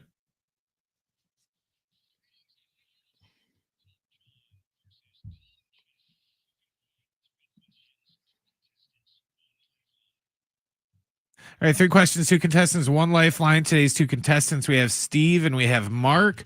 Steve, you called in first. So you have your choice of John or Jim. Who do you want to go with? I'm going to go with John today. Smart. All right, Steve and John. That means Mark, you get Jim, okay? Sounds good, buddy. All right, perfect. Brent, what is the question of the day? All right, guys, coming into today, there are 11 players averaging 30 or more points per game in the NBA. Today's question, name any of those 11 players that are averaging at least 30 or more points this season in the NBA. All right. It's a lot of players. That is a lot of players, but it's also very early on. True. Mark, you're up first. What is your first guess? You'd have a lifeline if you want to use it. Let's go Wemby. Wemby. Good guess. Yep. We talked about him earlier. Yep. Steve, you're up next. What is your first guess? You do have a lifeline if you want to use it. I'm going to go with Curry. Steph Curry. On the list. There we go. Mark, back to you. What is your next guess? You do have a lifeline if you want to use it. I'll say, I'll go lifeline. Lifeline? All right. Luka, do you take it? I like it. Let's go. All right. Luka's on the list. No way. You mean no way? He's averaging too many points. Well over 30. Right. Luka's on the list. He's on the list. Is he not qualifier? So He hasn't played enough games, apparently, because he didn't play the other day. Are you serious He's right not now? in the list. Okay, so this is the official NBA list. Oh my god! On ESPN right now. The ESPN list. Are you Jim. kidding me? I know he didn't play yesterday. He didn't play yesterday. That's how, what's his name, had 50-some points. Okay. All right, back to Steve. Oh my gosh. Jim, you're such an idiot. It's so stupid. Steve. Okay. I'm going to go with what's the guy's name? Gilgeous Alexander. Shai Gilgeous-Alexander. SGA is on the list. Has he played 3 games? He's played them all. He's not missing time like Luka. Okay. Luka scored like the second most points in the league. Mark, Right. back to you. You need to get this one right. right to stay in it. You don't have a lifeline, so what do you got? Go Giannis. Giannis. There we go. Steve, to walk off right here, what is your final guess? You do have a lifeline if you want to use it. I'm going to go with the lifeline. Come on, Mr. NBA. You know who I really liked? I sent you a tweet yesterday. It says, "This is the best player in the NBA." It was Aaron Gordon, who had didn't he have a 40-point game or something already? 50-point game. 50-point game. Aaron Gordon is my guess. You take it? Oh, wasn't that the kid from New Mexico? No. I'm going to go with that. For the win. Mr. NBA right here. I lost in a Jim goes with technicality. Luka. What's the point? I didn't know we were talking about qualifiers. I know. I didn't expect that either. Aaron Gordon for the win. How about that? How about that? I was going to say Kevin Durant initially, but I don't know if he's on the list. So let's hear the list. He'd be on the list. Oh, you would? Okay. So let's hear the list. It's averaging All right. 30 points exactly. Oh, exactly 30. Okay. Shai's number 1. He's averaging 40 points a game. Then Jeez. Giannis. Then Austin Reeves, thanks to last night. Tyrese Maxey, Aaron Gordon. Then Steph. Then Wemby. Zach LaVine is number 8. Jalen Brunson, KD, and then Donovan Mitchell. Well, Jim, you're gonna have to wear that one. By the way, how stupid is the top? So we got Shea is averaging 40's crazy. 15 free throw attempts per game. But he's played 2 double overtime games to be fair. True, to be fair. That's a ton of time. He's played basically 3.5 games. Yeah. Okay. But still, it's a lot of free throw attempts. Ridiculous. Zion's actually averaging 14 free throw attempts per game. How good has he been? He's been amazing. Right? Yeah. Austin Reeves is averaging almost 13 free throws. Too many free throws. What is going? This is ridiculous. I agree. I completely agree with that. It is. I've been enjoying the first week. I have, but that's way too many. There's too many free throw attempts. Too many. It was a game we were watching the other night. Kristen was watching. She's like, "Yeah, I think there's been over 80 attempts." And like you got to give the defense some room to play some defense here, and the offensive players. I mean, Austin Reeves, Shea, Luka, all those guys. Wait till LeBron gets back. Well, LeBron's LeBron. To me, Shea, Austin Reeves, Luka, James Harden. Maybe back in his prime. Yep. The ultimate foul baiting players. Yeah, it's definitely the reputation on Shea. And the style of basketball, to me, it's just such a turnoff. That's why we like Wemby. Yeah, I know. It's not his style.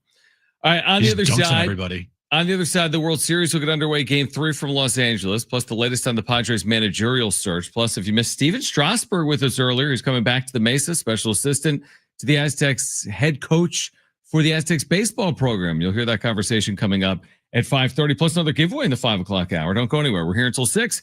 John and Jim, San Diego Sports 760, live on the iHeartRadio app.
All right, this update is brought to you by Staples Stores. We're moments away from Game 3 of the World Series in Los Angeles with giant empty sections at Dodger Stadium.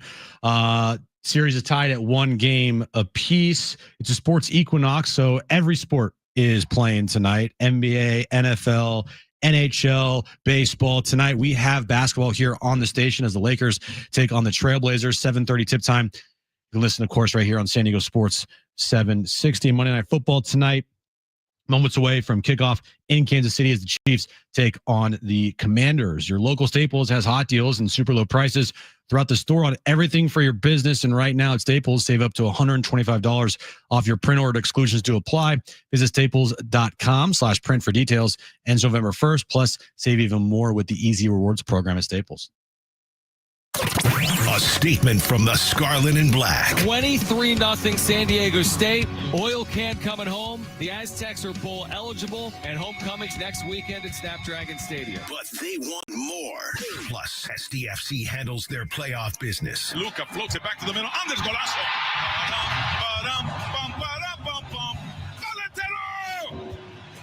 They play again on Saturday, looking to move on. And more on the Padres search for a manager. All right now from the San Diego Sports 760 studios with John and Jim. All right, San Diego and Southern California, what's going on? Final hour of John and Jim. Coming up in 30 minutes, our conversation with Steven Strasburg. Heading back to the Mesa as a special assistant to San Diego State baseball. So you'll hear from Strasburg coming up at 5:30. We have Jim's back page ahead as well. We also have tickets to see Bryan Adams. This will be at Viejas Arena November 16th, the Roll with the Punches tour. Tickets at Ticketmaster.com. We'll give those away as well. So you just mentioned it, Dodgers Blue Jays about to get underway. I feel like I saw you tweet something about this, but correct me if I'm wrong. That was weird, whatever I just saw there. Did you tweet that something about Joe Davis calling World Series games or no? Or did you retweet something about Joe Davis calling World Series games, or did you reply? I did tweet about something with Joe Davis. What did you say? So, you know who Frank the Tank is, right? Yeah, the Mets Frank fan. Fleming. He's like works at Barstool, and he's known for like his rants and the crazy. And like that's actually him. I don't think it's a bit, even though a lot of people think it's a bit. Right. He's actually a crazy person. He tweeted out, I think during game 2, he said Joe Davis doing Dodger games nationally is sickening. And I just quote tweeted, I said, Frank knows ball. So you have an issue with him calling the games? No, I just like trolling. I was going to say, I mean, someone's going to call the games. Yeah. I particularly don't find Joe Davis to be like. That's fine. Good. Yeah. Like he's good, but I don't feel like he's good enough to be the number one guy. I think it's a downgrade from Joe Buck, like significantly. I think it's fair. I think a lot of people agree with that. Yeah, I think that's completely fair. I would say that, like, here's the deal. Joe Buck called local baseball, Cardinals. To a point. Yeah. Well, Vin Scully called local baseball, called a lot of World Series, including the Dodgers. Right. So I guess my point is, I don't get his concern with it. I mean, is it odd that the Dodgers are always in the World Series and Joe Davis is always calling the games? But that's not really Joe Davis's fault. No. Like, if the Phillies were in the World Series, he'd be calling the World Series. Yeah. So, yeah, I mean, I don't know. I don't really have a strong opinion on it. I just am trolling, to be honest with you. Yeah, because I'm trying to think who's a current, because Joe Buck doesn't even call baseball. So who's even, who else would it even be right now? I'm trying to think who else is doing. Have it be Joe. Carl Ravitch? Oh God, no. Right. Have it be Joe. It's fine. Whatever. You're okay with it. I don't. Can you do it? Can you do an impersonation for us? Dude, please? I don't want to do it for another. Yours is so good. I don't want to do. It's off the. I don't even know what you do, but it's funny. I just don't. Okay. I don't. Will Smith, high drive to left, and the Dodgers have taken the lead in the 8th inning of Game 2. That's good. That's good. That's very good. He's just like way over the top. It's a lot for you? Like way over the top. Like if he Ohtani typically gets, you know what's funny? Maybe not here. Don't you think he gets a lot of praise nationally? Like, would you say that Joe Davis gets a lot of praise for his calls in general? I guess. What else does he do nationally? Football. Yeah, that's a big game too. Yeah. I think he's good on football. Better on football or baseball? Probably better on football. Okay. It's just like the over the top. Like what? Like during the ALCS. Now it was an amazing moment when Cal Raleigh hit that game tying home run. It was huge in Game 5. Yeah, he's like, "Big Dumper has the biggest swing of his life." Like hurting my ear. I know. See, that's the thing, though. It's like he has to just. He gets loud. He does get loud. Anyway, that was all I really wanted to. I just wanted your 2 cents on it. I wasn't sure if you're going to double down and be like, "It's a joke." No, I'm not. And I wouldn't go have some strong reaction. I would just be like, "Okay." I mean, I don't have much of an opinion on it either. I am trolling, and I trigger a lot of. Did Dodger fans like that reaction? No, they didn't.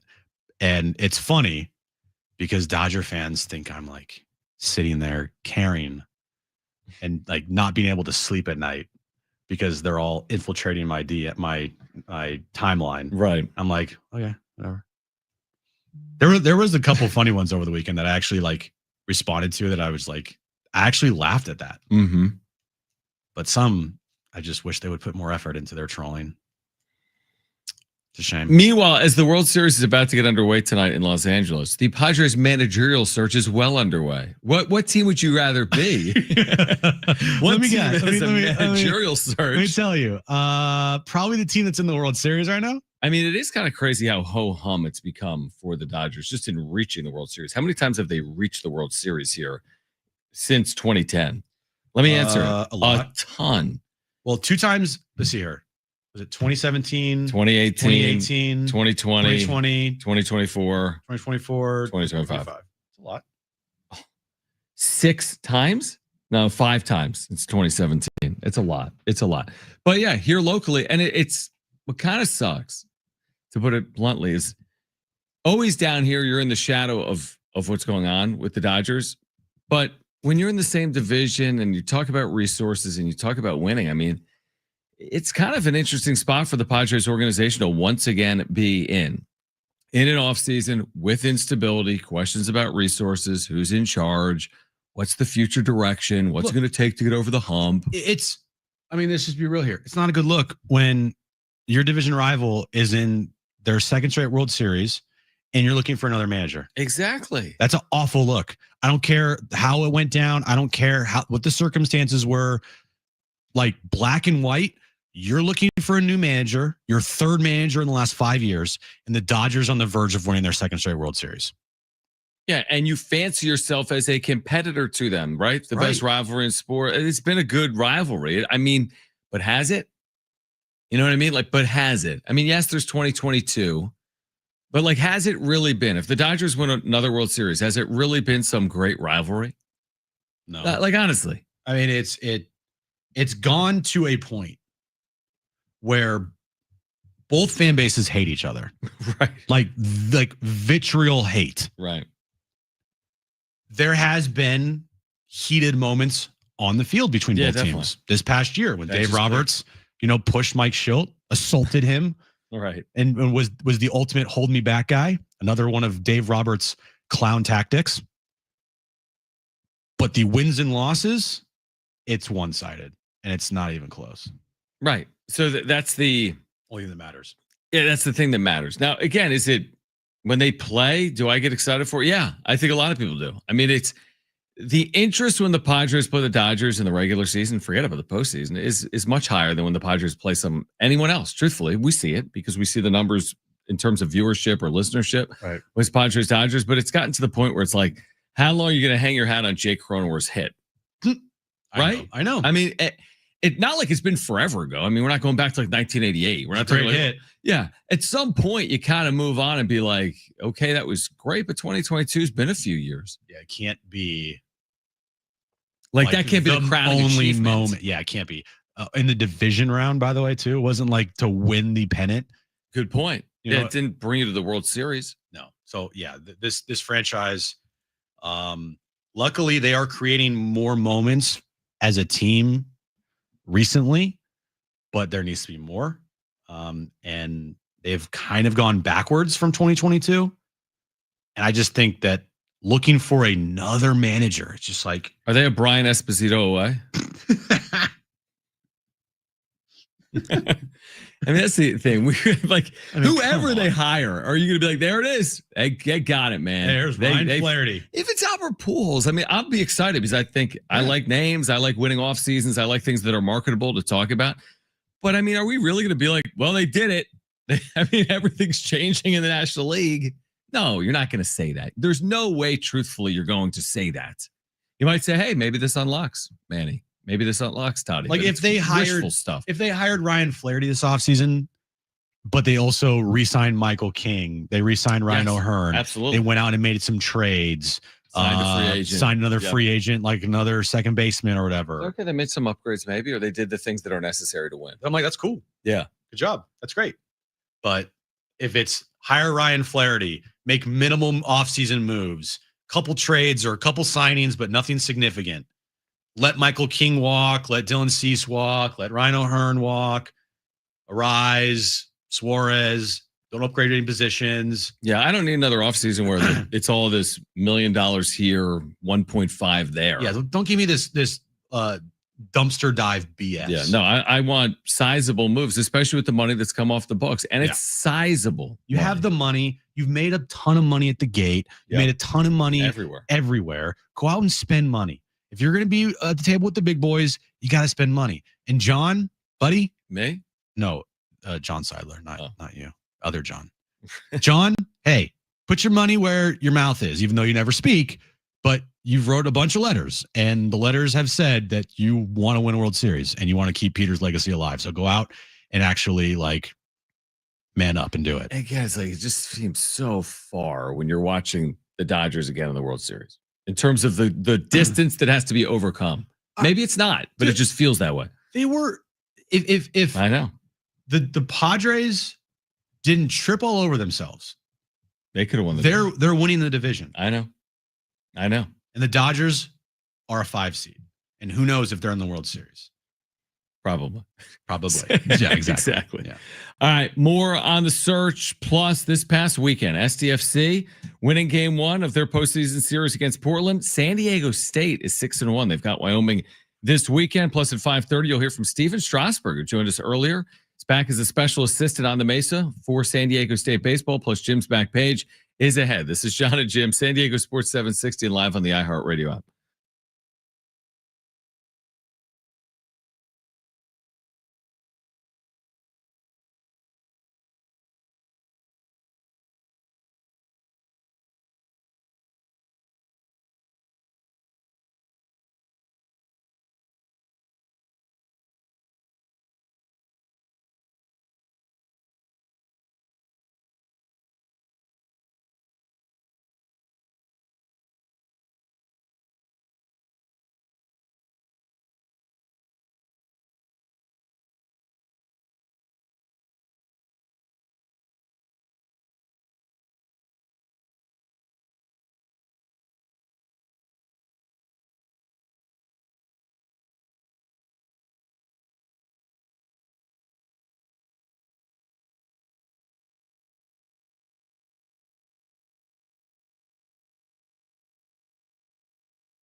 All right, John and Jim, San Diego Sports 760.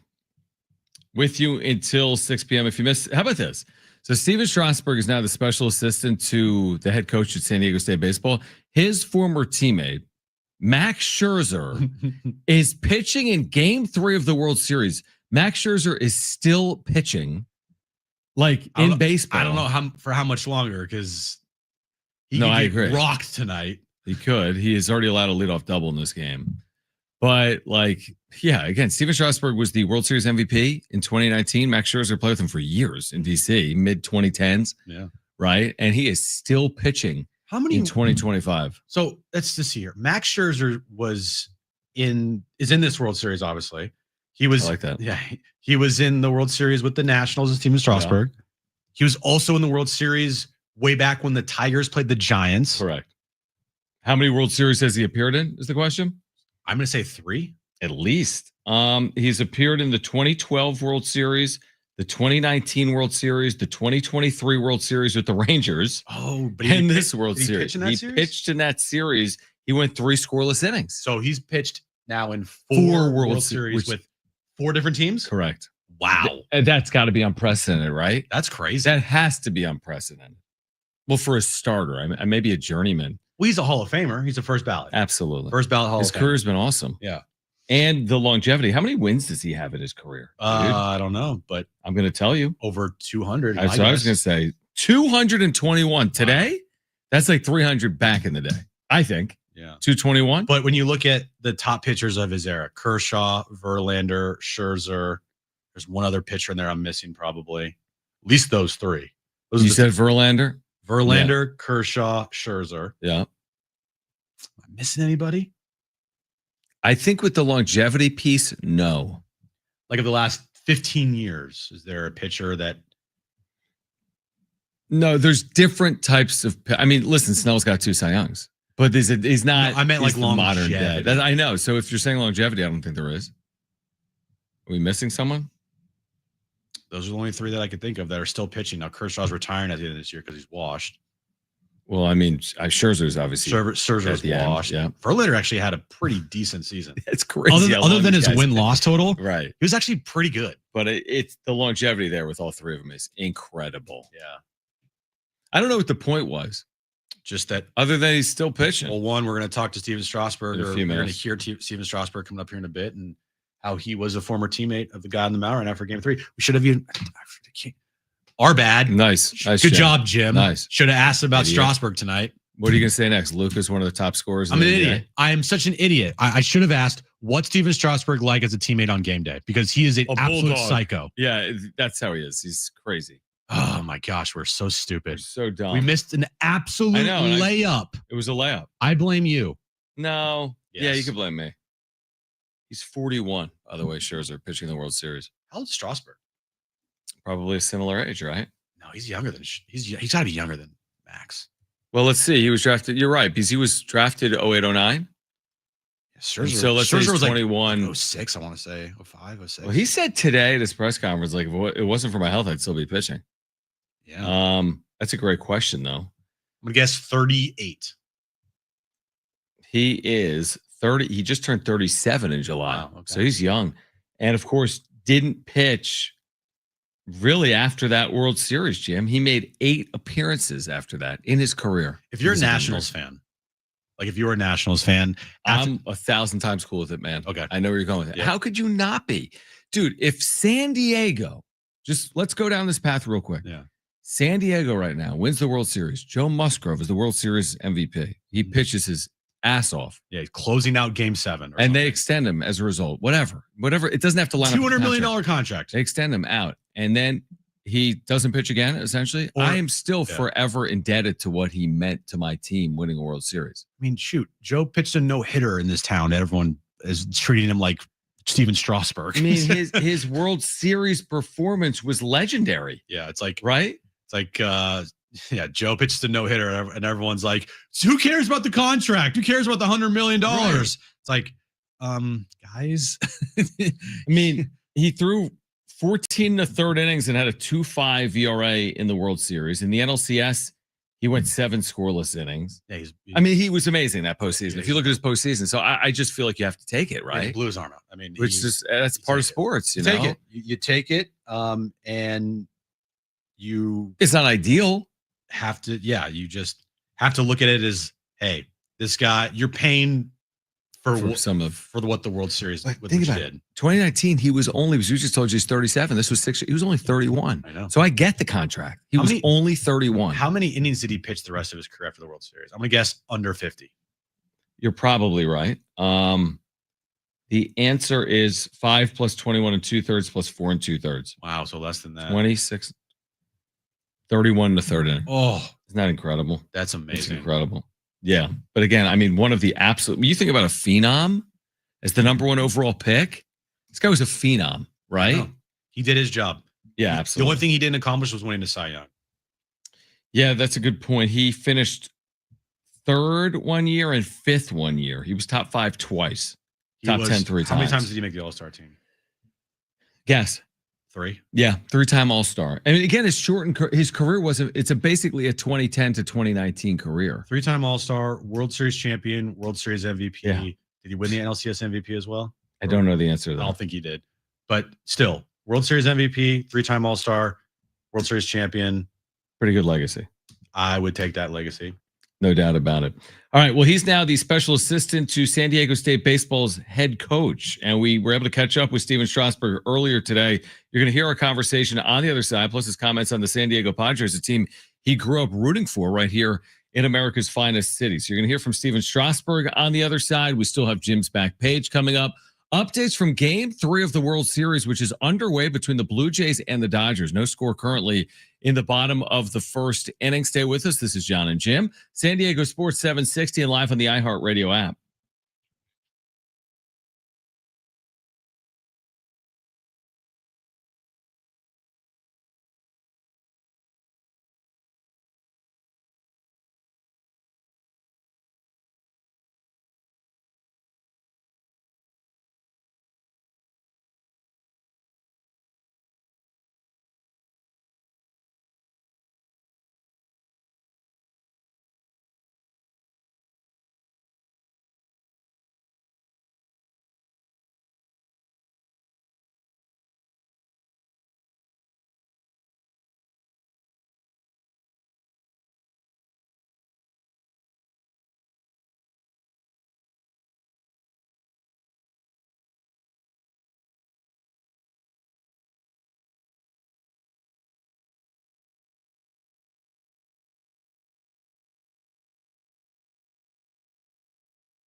All right, this update is brought to you by Staples Stores. World Series Game 3 underway at Dodger Stadium. We're scoreless in the top of this second inning. Monday Night Football underway in Kansas City. We are scoreless with 7:41 left in the first quarter there. And moving over to SDSU, they take on Wyoming this upcoming weekend for homecoming at Snapdragon Stadium. Also Saturday night, SDFC and the Portland Timbers, game 2 of their 3-game series. SDFC has a 1-0 series lead. They're looking to shut out and move on to the semifinals of the MLS Cup. Your local Staples has hot deals and super low prices throughout the store on everything for your business. And right now at Staples, save up to $125 off your print order. Exclusions do apply. Visit staples.com/print for details. Ends November 1st. Plus, save even more with the Easy Rewards program at Staples. All right, Jim's back page coming up. If you missed it earlier, I think there's a really cool story. Steven Strasburg coming home. The phenom out of SDSU, World Series MVP. We started the conversation. So he's been named special assistant to the Aztecs head coach, all right, which is going to encompass a number of different facets for Steven Strasburg. But we just asked him about how full circle this has been. Coming home, how surreal it is. Yeah, it feels like I was just out here pitching yesterday. Game goes by really fast, and I'm excited to be back home. I care so deeply about San Diego State baseball, and I'm very, very motivated to help get the program to the next level. Has this been something like that's been in the works for a while? Like, have you been thinking about returning here to San Diego State in a coaching capacity?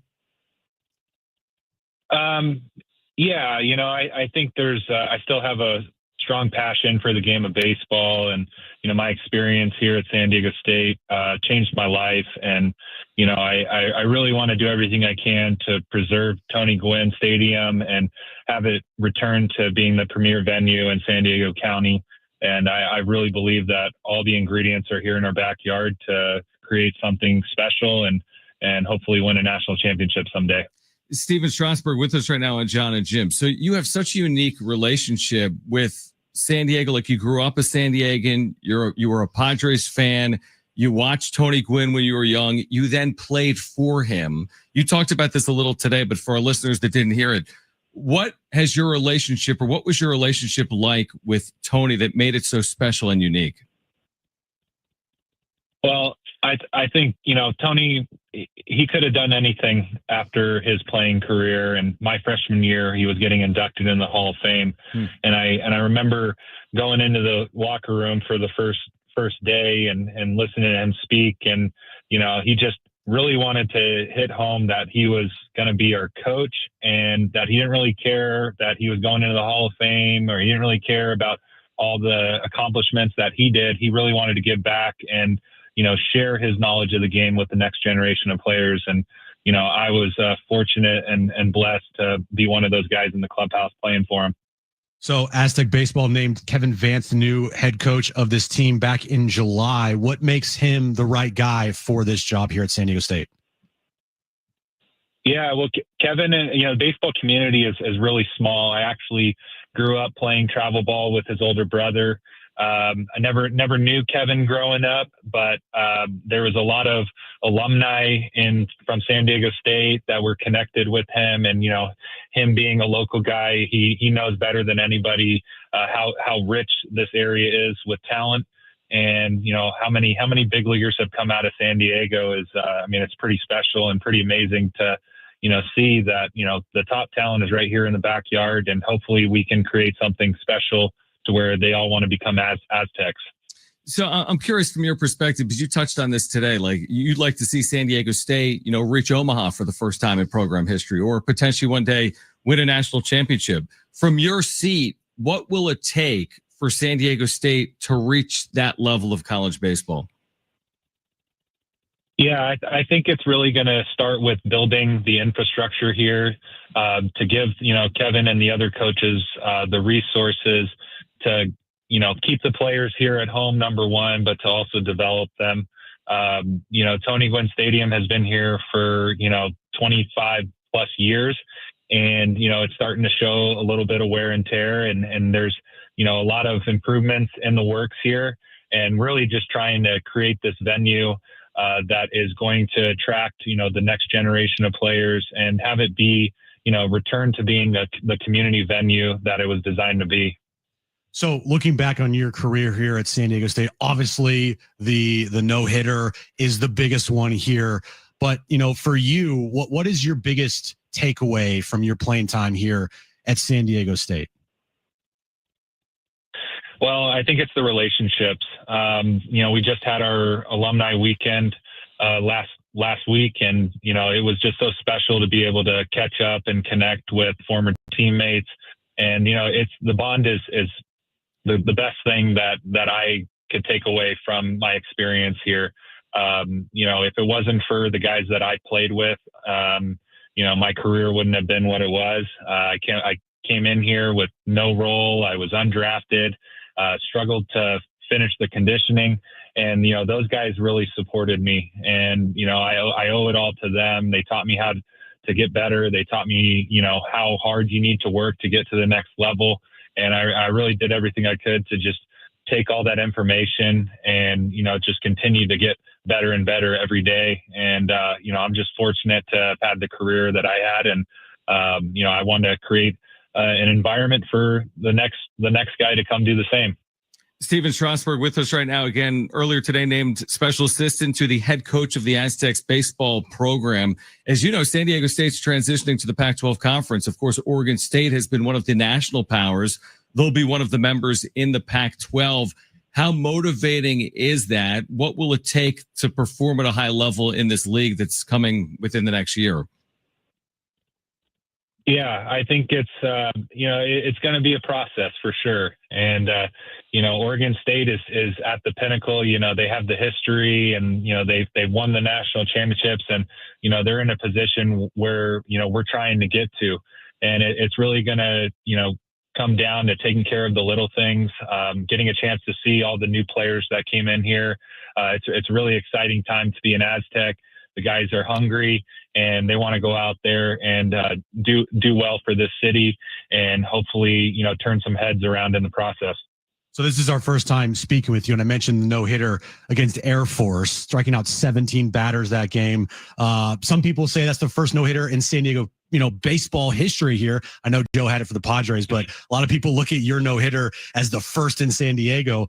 Going back to that moment, what did that day entail for you, and how much do you think about that, just randomly at times in your life? Well, I think it just reminds me what's possible here at Tony Gwynn Stadium and here at San Diego State. I just look back on that game, and it's funny because my junior year kind of coincided with this greater push from MLB to air the draft and to have a lot more media exposure to the college game and the college players.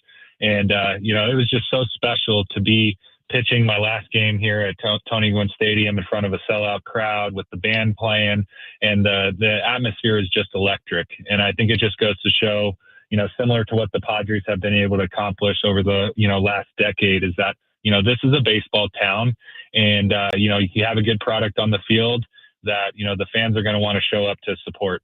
Let me ask you this. We can touch on the Padres briefly as well before you go, but let me ask you this. From your perspective, what was a better accomplishment, a no-hitter in your final college game or striking out 23 batters? 23 batters against Utah. Like, what's, in your opinion, having done both, what's harder to accomplish? It's tough to say. I look back on those games, and I remember the way it felt, but I don't remember exactly, what I did differently. I tried to keep it very simple out there, and that was to go out there and keep the team in the ball game.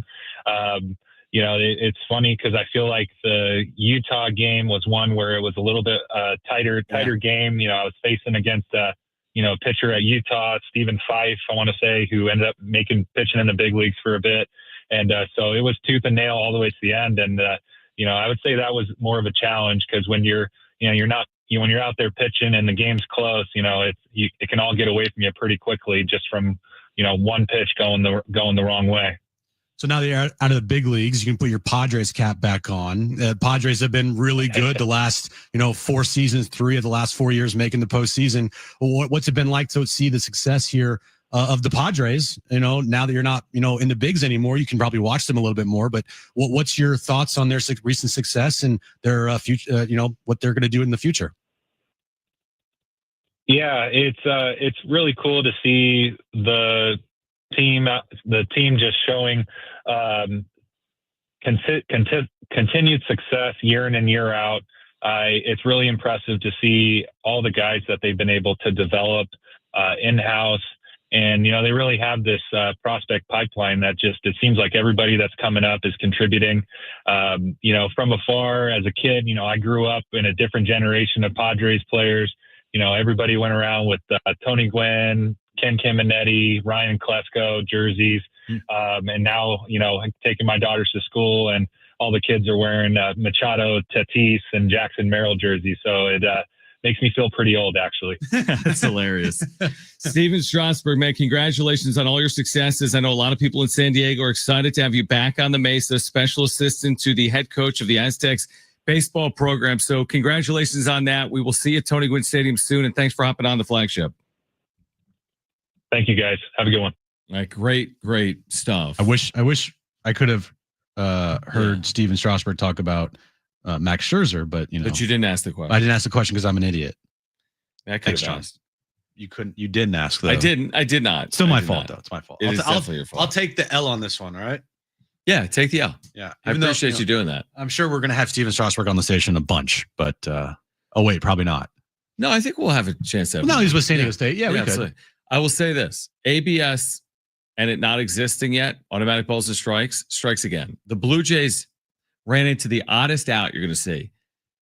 Who was at first base? I don't even know. Bo Bichette. Bo Bichette was at first base. He thought the batter had walked. It was a 3-1 count. The pitch was up. The batter thought he walked too. It was a clear ball. He started making his way to first, but then a strike was called. So the runner, Bichette, was caught between first and second, just walking there, and he was thrown out for the first out in the inning. Later in the inning, it was then first and third, one out. It could have been bases loaded, nobody out, or a run in first and third, nobody out. So it's scoreless in the bottom of the second inning, all because of a bad ball strike call by the plate umpire. That's crazy. Yeah, like it's going to be so refreshing next year when ABS is in play because we're not going to have these stupid mistakes like this, right? As the Dodgers take a 1-0 lead, so that's awesome. I mean, it should be 1-0 Blue Jays, and instead it's 1-0 Dodgers. That was a bomb. That was a bomb. Talk about a signing over the last couple of years. Teoscar Hernandez, what he's meant to the Dodgers. He's been incredible. Yep. Well, 1-0 Dodgers. Series over. Series is over. We knew that. I know. We've just been. That. There was a little hope after game 1. Absolutely. But we knew after game 2. It was going to be hard. Yeah. Going back to Dodgers Stadium. Dodgers, all they needed to do was a split. They'll probably take the next 3 here at Dodger Stadium. And this thing is over. Ugh. Yep. All right. Jim's back page coming up next.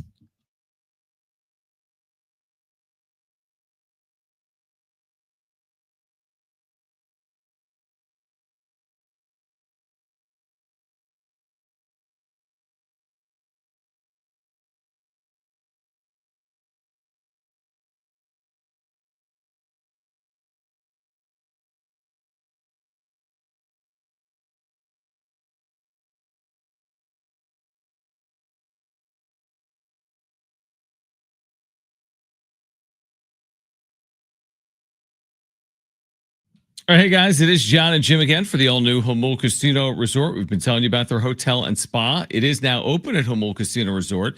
It is the next level of luxury. It's arrived, so treat yourself to a stunning new stay, rooftop relaxation, indulgent spa treatments, and all the thrills of Jamul Casino Resort, now all in one unforgettable destination. Yeah, and you can savor San Diego's ultimate endless dining experience at Jamul 23 from their world-famous lobster brunch, served every morning, to the luxurious VIP endless dining experience each evening. You can indulge in chef-curated specialties with fresh seafood, prime cuts, and decadent desserts, all with stunning panoramic views. A little bit more about the spa. You can now unwind in style, experience pure relaxation with indulgent treatments, serene spaces, and a retreat designed to refresh your body and mind, only at Jamul Casino Resort. Learn more and book a treatment today at jamulcasino.com/spa at the all-new Jamul Casino Resort, the Players Place.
All right, John and Jim, a final time on this Monday. We should tell you about tomorrow. There's another show, 2 to 6. Wow. They want to make you Breaking news. Aware of that. There's going to be a Tuesday show. Wow. Is there going to be a Wednesday show?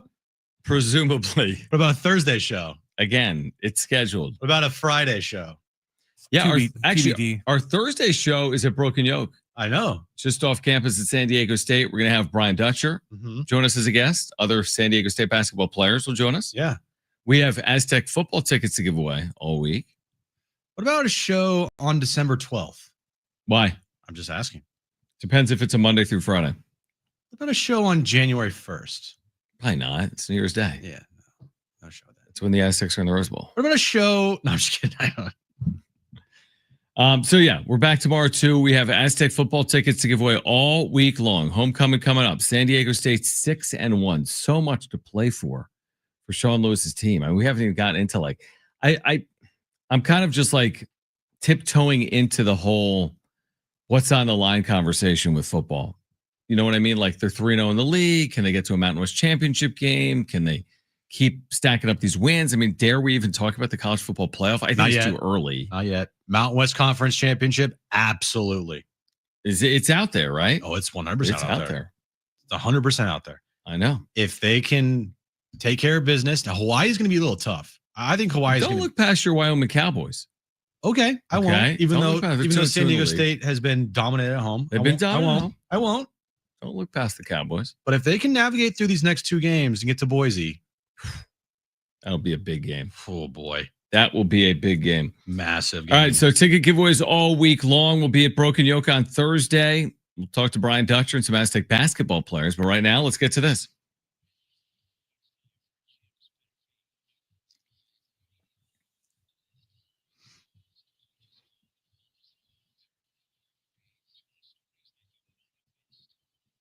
All right.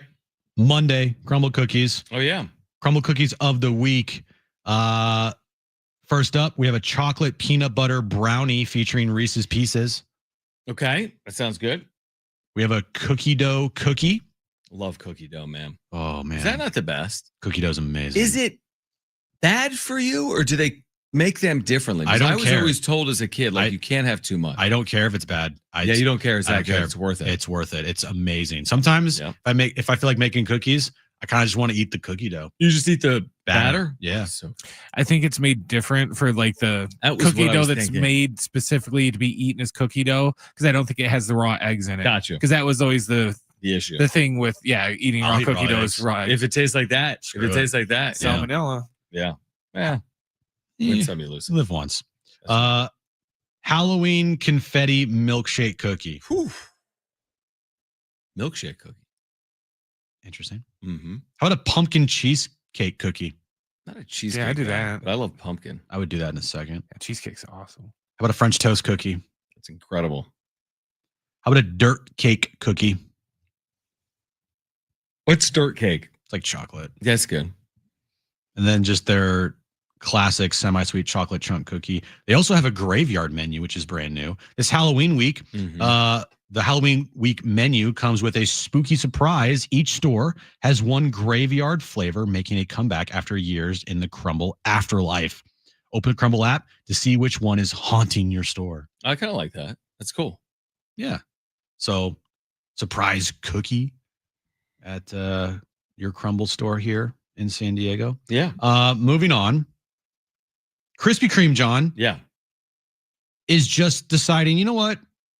On October 31st, to celebrate Halloween, free donuts for everybody. Yeah, just whatever. That's wearing a costume. So not everybody, but everybody that's wearing a costume. Free donuts for anyone in costume on October 31st. Don't you feel like it's weird to wear a costume outside during the day if you're an adult? Like, okay, you could wear it at your Halloween event, like if iHeart has an event. Yeah. But I feel like you get dressed up maybe even in the building. Like, are you going to be dressed up like Dracula just throughout the course of the day? I'm not. That's not stylistically what I'm going to do. I'm going to say no. Right? Isn't that kind of weird? Dracula. Like you're going to go to like Wells Fargo. Ooh, I sucked your blood. Yeah, it's weird. It's like 10 a.m. I'm like at a, like, I don't know. Like the library or something. Like, hey, can I get the book off the shelf over there? Yeah. I'm surprised John knows who Dracula is. You know. I go get my like oil changed. I just drive up. Yeah, exactly. That's what I'm saying. It's weird. Dressed as like a hot dog. Bizarre. I'm dressed up as a hot dog and I go to get a hot dog at like that would be weird. Like you Five can't Guys. Do that. I can do that. Five Guys doesn't have hot dogs. Yes, they do. Yeah, they do. Now the hot dogs are like $14. Is that right? It's ridiculous. Wow. You can get toppings on it, but yeah, it's too You much. go to Costco. That's a better idea. That's where the deal is. It's like a $2 hot dog and But it's would just you go as there good. dressed up as a hot dog? I think I would. Okay. Cannibalism.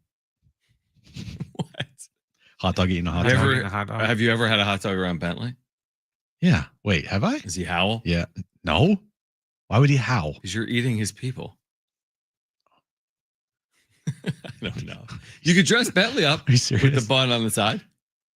Yeah, it could be a hot dog. It's a hot dog. Yeah. Shake Shack. Do you know Shake Shack, John? Yeah, it's like a restaurant. Right?